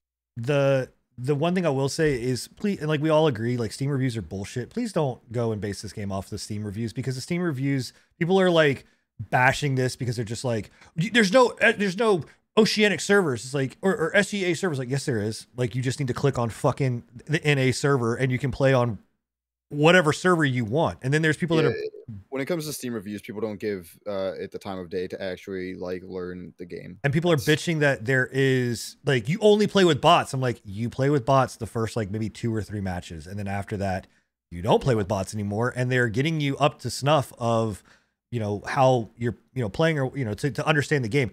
And there are plenty of games that make you play with bots first. Like, it's just, you know, it's not that big of a deal. It's a learning factor. Yeah, like Fortnite. But the game's a lot of fun. I mean, I'm having a blast with it. Bill, what do you think, man? How have you been feeling about the game? This is a good game. Like I said, I wish I had played more of the beta, but I'm enjoying the time with it so far. I really like the longsword. I like how the character abilities work too. I think they add enough nuance that things are like, the character pick actually matters without making. One thing I will say maybe is that the like regular abilities feel a little underwhelming, but the ults all feel very, very good. Yep. So it's a cool, and again, it's a cool little concept, and they have these like hidden stuff too that's all throughout it, like where like if you like, and they won't tell you where it's at, they don't tell you anything until like it opens up and you find it, but like you have to go and like you'll find this like little loot goblin. I found this like little golden goblin running around, or like frog. I hit him, he dropped a key. The key would then open up like a vault that would have like extra shit in it, or legendary shit or whatever. You get coins, you can go to this vendor and buy items and upgrades and all this other kind of cool stuff, and then you know, there's another vendor with a different type of like currency that you can go and buy, and this is all in game, like during when the game is happening. Plus the ring in this game, in my opinion, is the dopest ring I've ever seen of any BR. It's this giant fucking snake that literally is like spitting. I think right here I show it. Actually, there you go.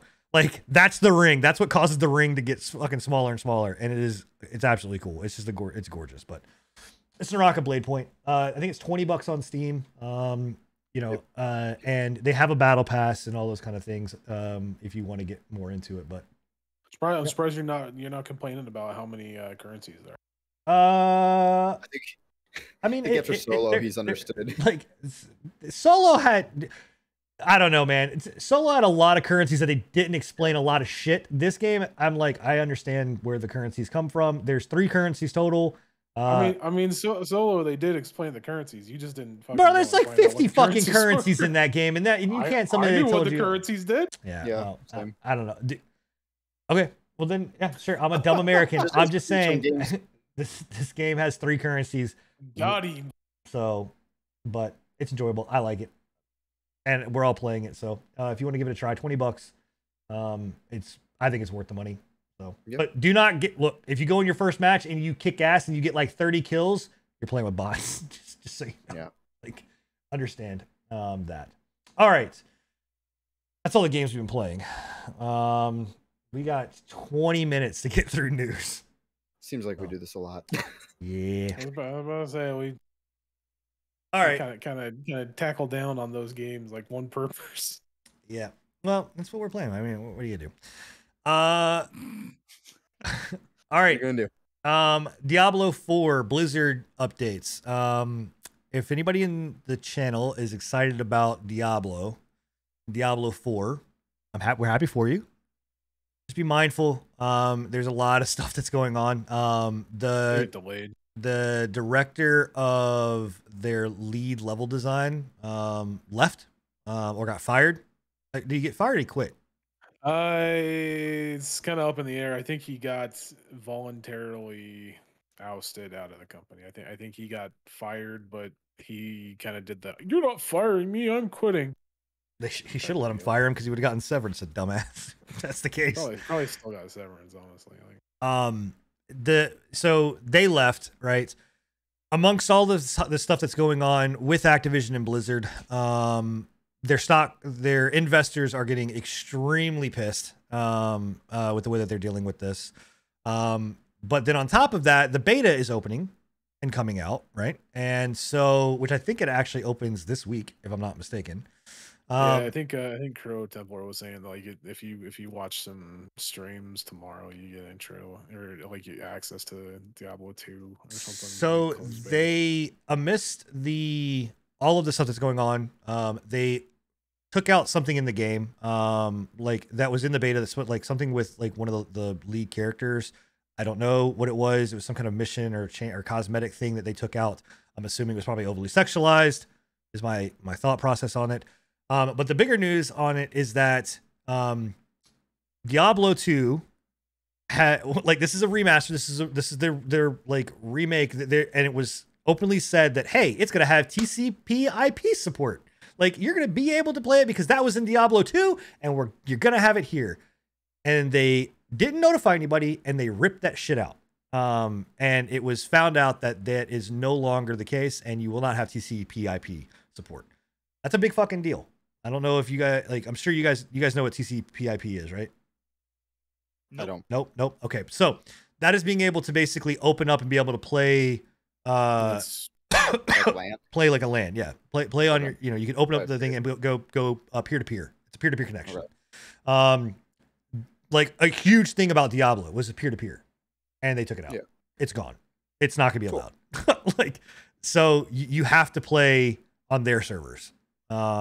Which they took it out because they don't want it to be hacked. They don't want to be pirated. Like they don't want you to be able, because that was a big thing about Diablo 2 was like you could just literally give the game to one of your buddies and he could install it on his PC and play it 100% without having to buy it.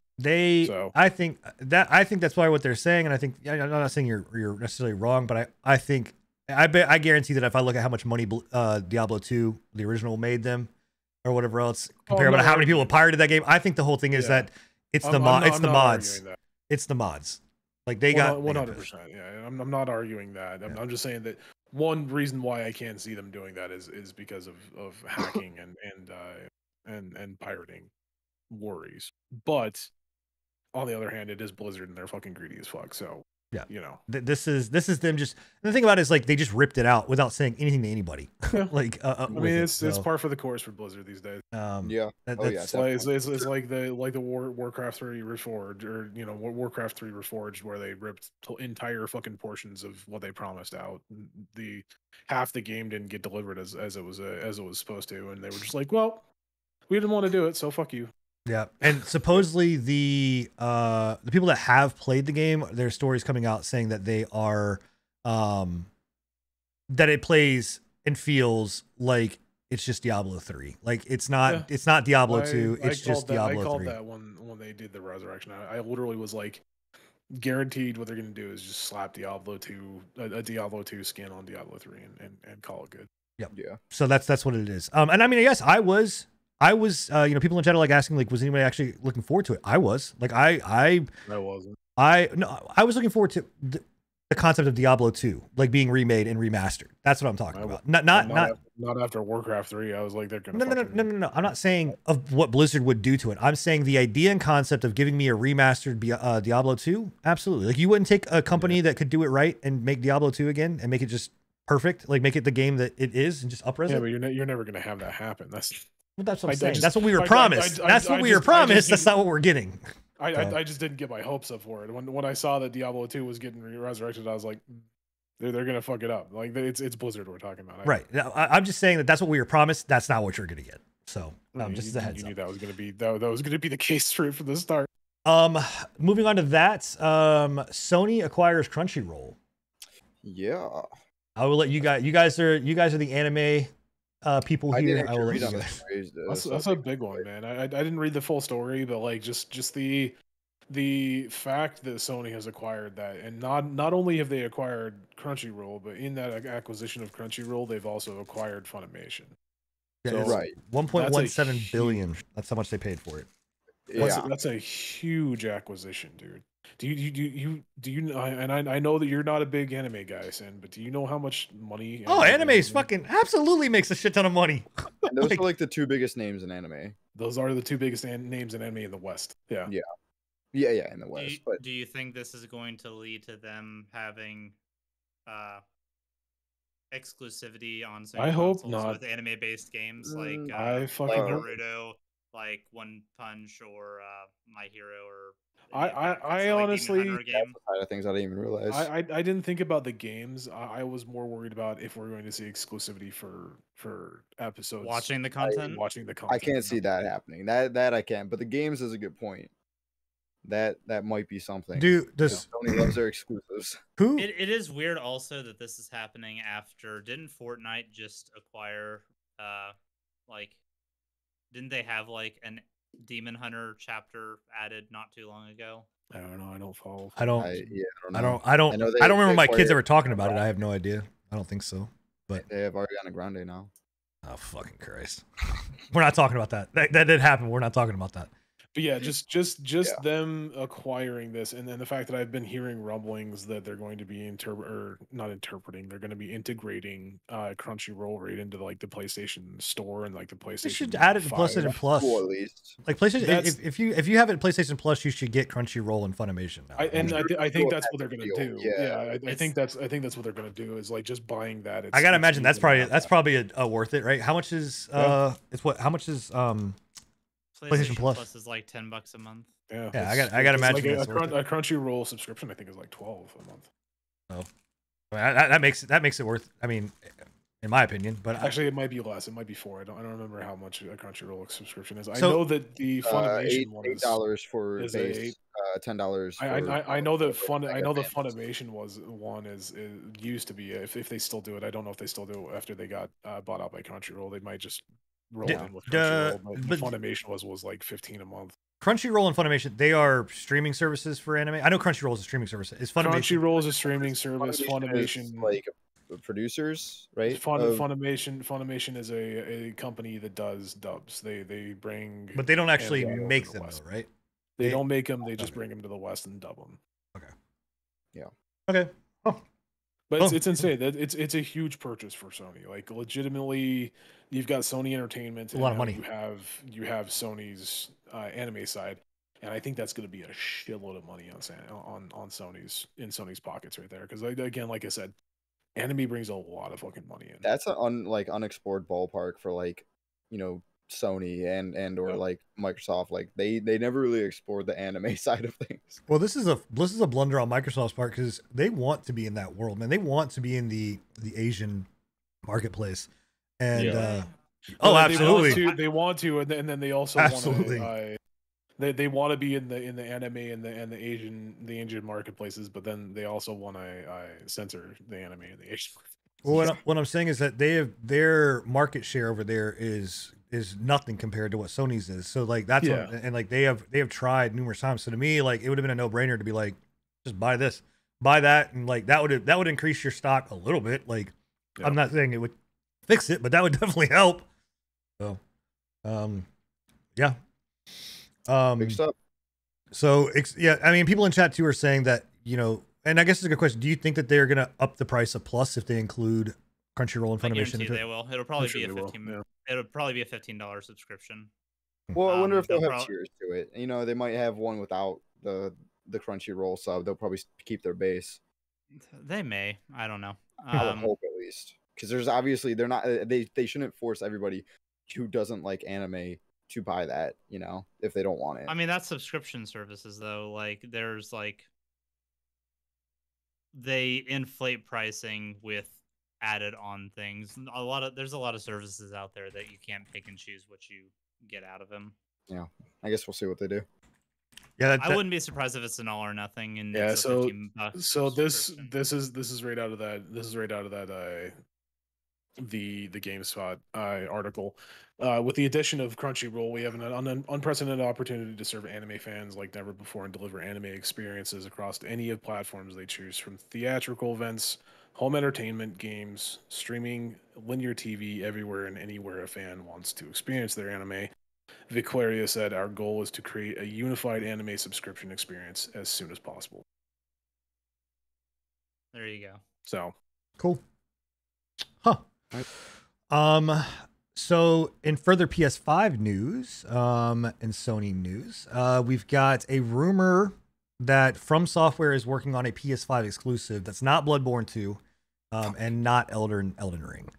Obviously, which Elden Ring I don't think is not exclusive, but yeah, it's rumored that basically it was leaked via the article is saying that this rumor was first mentioned on the Real Deal Xbox podcast, where it was said that From Software was making a PlayStation exclusive game that wouldn't be the highly requested Bloodborne 2, but would still be a Souls-like game. Afterwards, well-known leaker, this person corroborated the rumor, indicating that they also heard that From Software is making a PlayStation 5 exclusive game. And they have the rumor is that we may be hearing about it at the State of Play on the 19th, but I don't know. Bill, it's got to make you happy, right? Yeah, this is the first I'm hearing about it. I must have missed that article when we were dumping stuff, but yeah, yep. That's pretty cool. PS5 exclusive, you said? That's rumored as PS5 exclusive.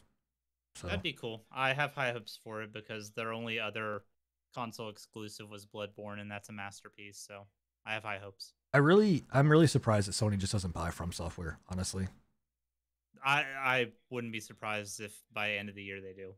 Like honestly. That. I mean, why would they need to? Like they already do.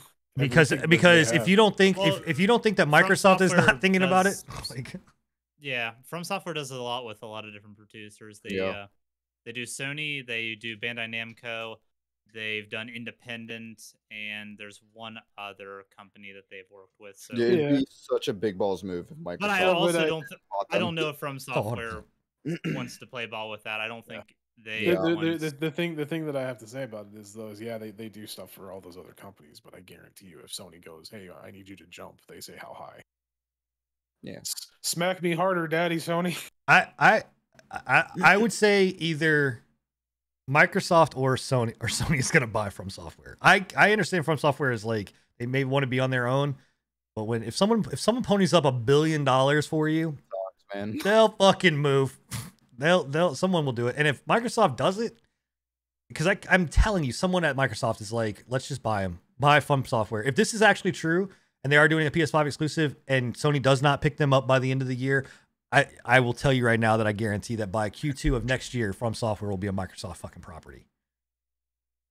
I'd like to see them stay independent. I think I just want to see them on PC. As a consumer, I like the idea of them being able to collaborate with whoever they want to make whatever experience they want to. I'd like to see them stay independent and bring their fucking games to, you know, PC. PC. Please, yeah. I just want to play Bloodborne on PC, man. I don't understand why, if they're not owned by Sony, why they can't just be like, okay, Sony, well, you got exclusive rights to it, but after a year, we're bringing it on a PC, so fuck you. True, because they don't want to piss off Sony. Exactly. So. That goes back to the whole. I guarantee you, Sony goes up to him and says, "Hey, you need to jump." They say, "How high? Thank you. Yeah. Please give me more, Daddy Sony." Chat, make sure you guys are getting your questions ready if you have any. We are coming up on the time where we will be answering questions from you guys. One of which we're actually going to be answering from Bill himself. He tweeted out a interesting tweet that I'd like to point out and bring up. I did what? Yeah, you tweeted something. Like, that's a good question. What did I tweet? So we'll keep you in suspense. So we talked about Doc earlier on in the stream, and Bill asks, "Can we please stop talking about Doc?" I got to bring him up again. Yeah, but this is actually important. Dr. Disrespect. It was rumored, it was thought of that it was going to happen, and it is 100% confirmed. He is starting his own video game studio. And that he has this concept for a vertical battle royale game. If you are unfamiliar with who Dr. Disrespect is, you probably live under a rock when it comes to the streaming news. But Dr. Disrespect is a huge streamer who was on Twitch, got banned, and is now over on YouTube. And he actually has got, like, I would be worried if this was like Ninja, or something like that, but Doc actually comes from, like, his background is Call of Duty level design. He worked with Activision. I was about to say, didn't he work with a level for what was that game? He made it was Advanced Warfare. No, it was he's talking about Rogue Company. Rogue Company. Yeah. That's what he's talking about. But yes, he did make Advanced Warfare maps. He is a level designer. He went to school for this. He spent many years, playing and then also working in that industry.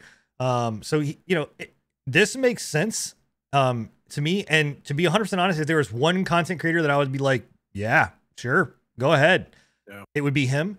The crazy thing is that we all talked about this whenever he got banned and Mixer shut down, that they would come together to make this streaming service. The rumor that's out there, that's coming from the same source that said that he is starting a game studio, which was proven to be true, is that he is also looking at doing his own streaming service. Whether or not that will be successful, I don't know.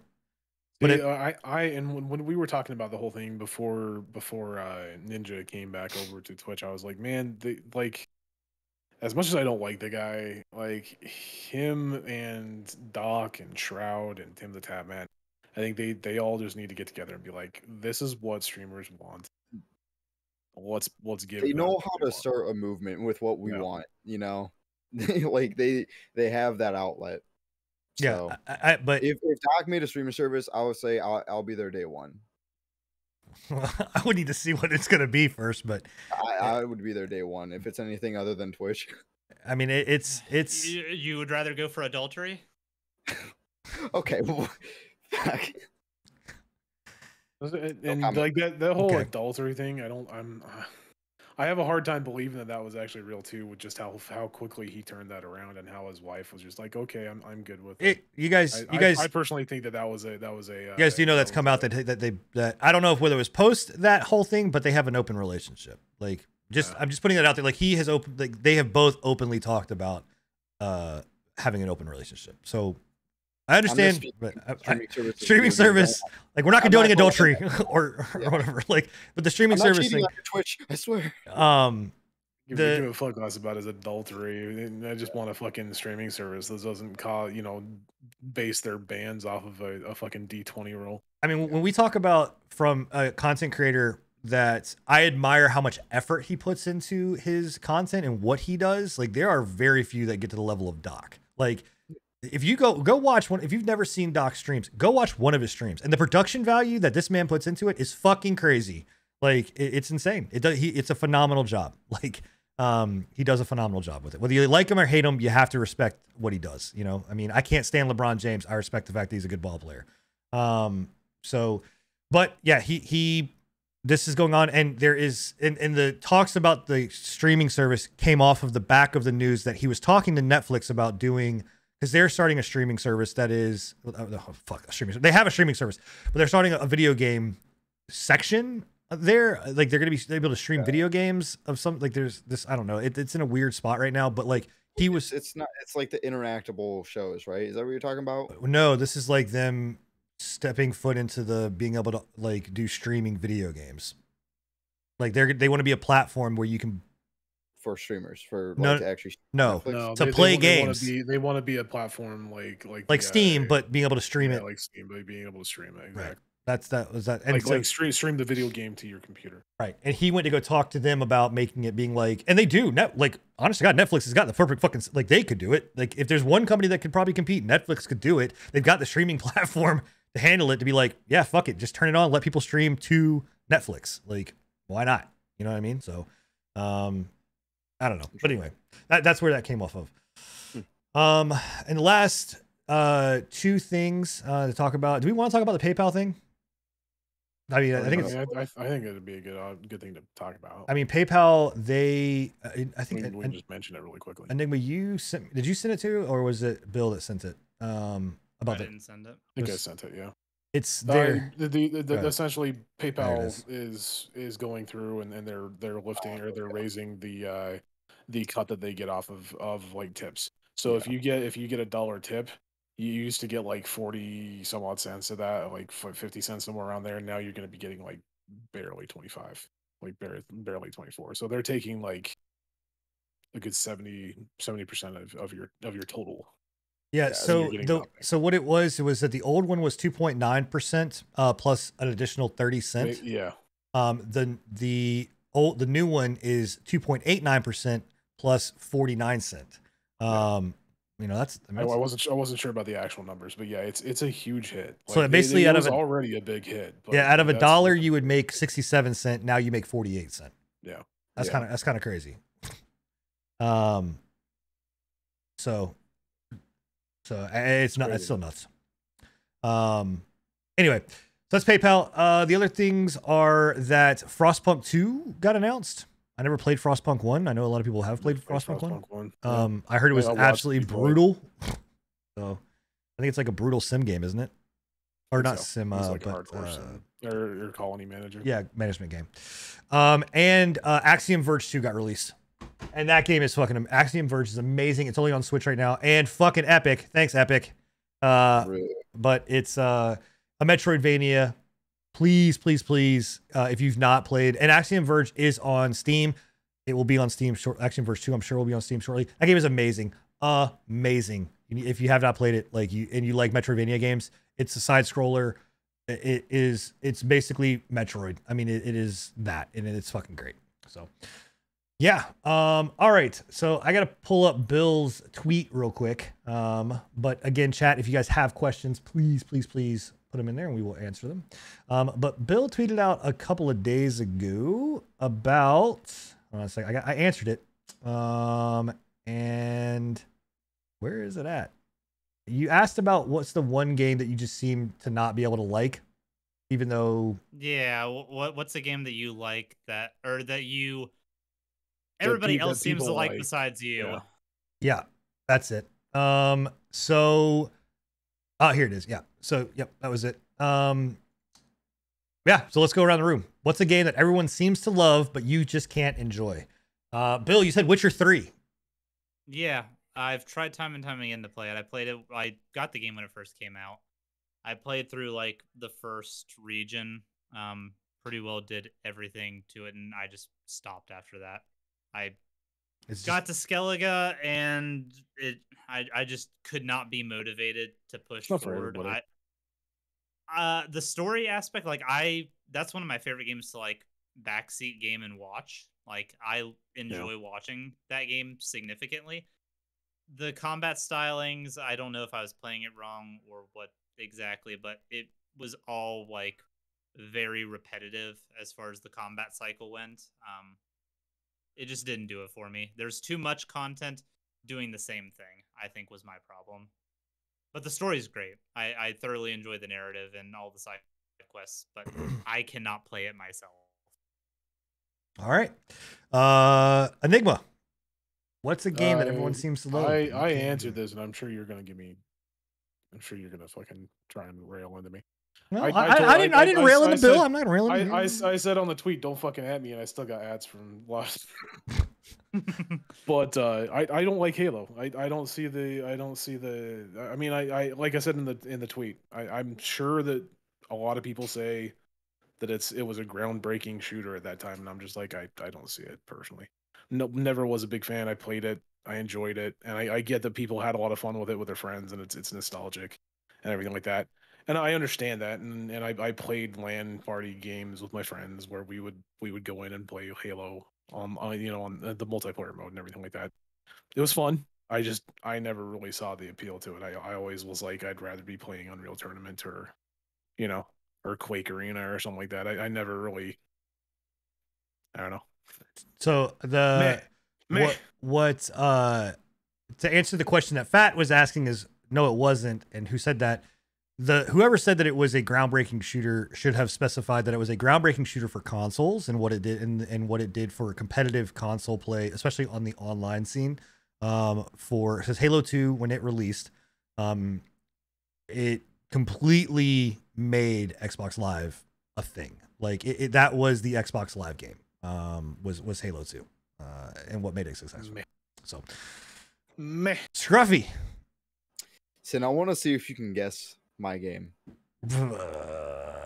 Kingdom Hearts. Ding ding. No, I have no idea. What? No idea. DBD. Okay. Dead by Daylight. Yeah. Does anybody actually love Dead by Daylight though? It feels like everyone's like. I feel like there's a lot of people that love it. Dead by Daylight is a very loved game. People who love Dead by Daylight also hate it for the things that the developers do and don't fix. But I know they still deep down love that game. Absolutely. And my community deeply loves Dead by Daylight and will actively be furious about shit that happens in the game. I enjoy watching the game. Like I'll watch somebody play it. Like you said, Bill, like it's enjoyable to watch, but playing it for me, first of all, it makes me actually like sick with the FOV in that game and the movement and everything. Can't get down with that. And then obviously my biggest gripe that everyone knows is you can't fight back. And I know it's a strategical like game of like hide and seek almost, but like just let me clock the freaking killer.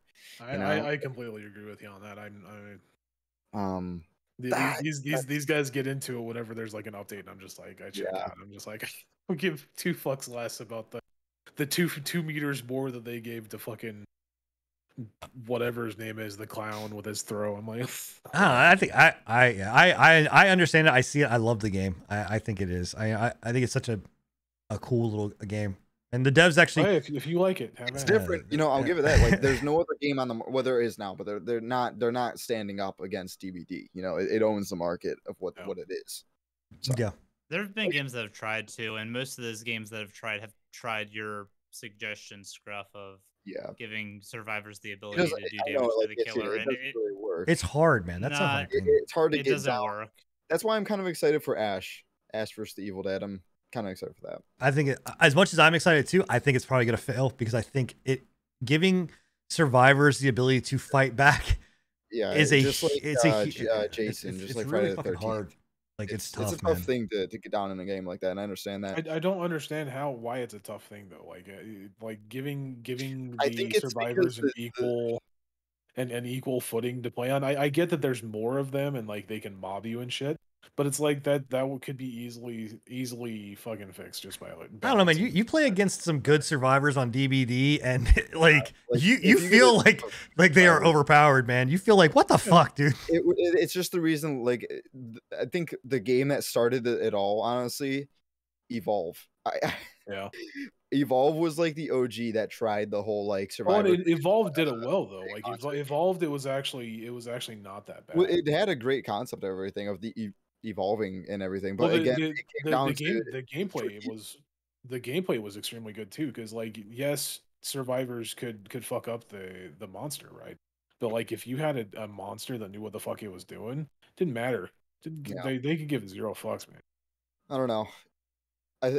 I would love to see it one day. I'd love to see a game succeed with that kind of mechanic in that kind of game. So that'd be nice. Bill, did you see and to Bill's community, did you guys see the patch that they did for for Pyramid Head to make his ass more like fuller?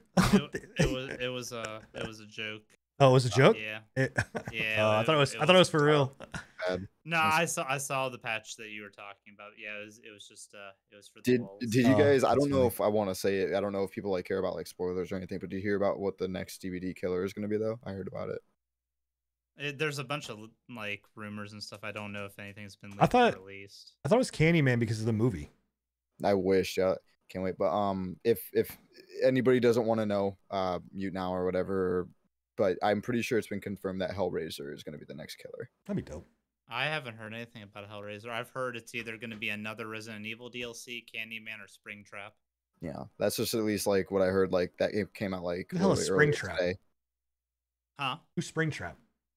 Five Nights at Freddy's. Oh Oh. God. Oh, I've heard it's going to be a Five Nights at Freddy's. It's going to be Candyman, or it's going to be a Mr. X second Resident Evil DLC where they have like a Lady Dimitrescu skin. Oh shit! Speaking of a game that I think gets overhyped, Five Nights at Freddy's. I don't understand the fact.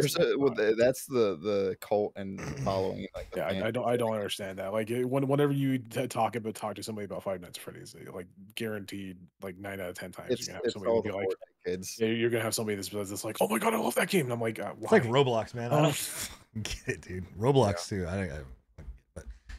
All right, so me, it's no shocker here.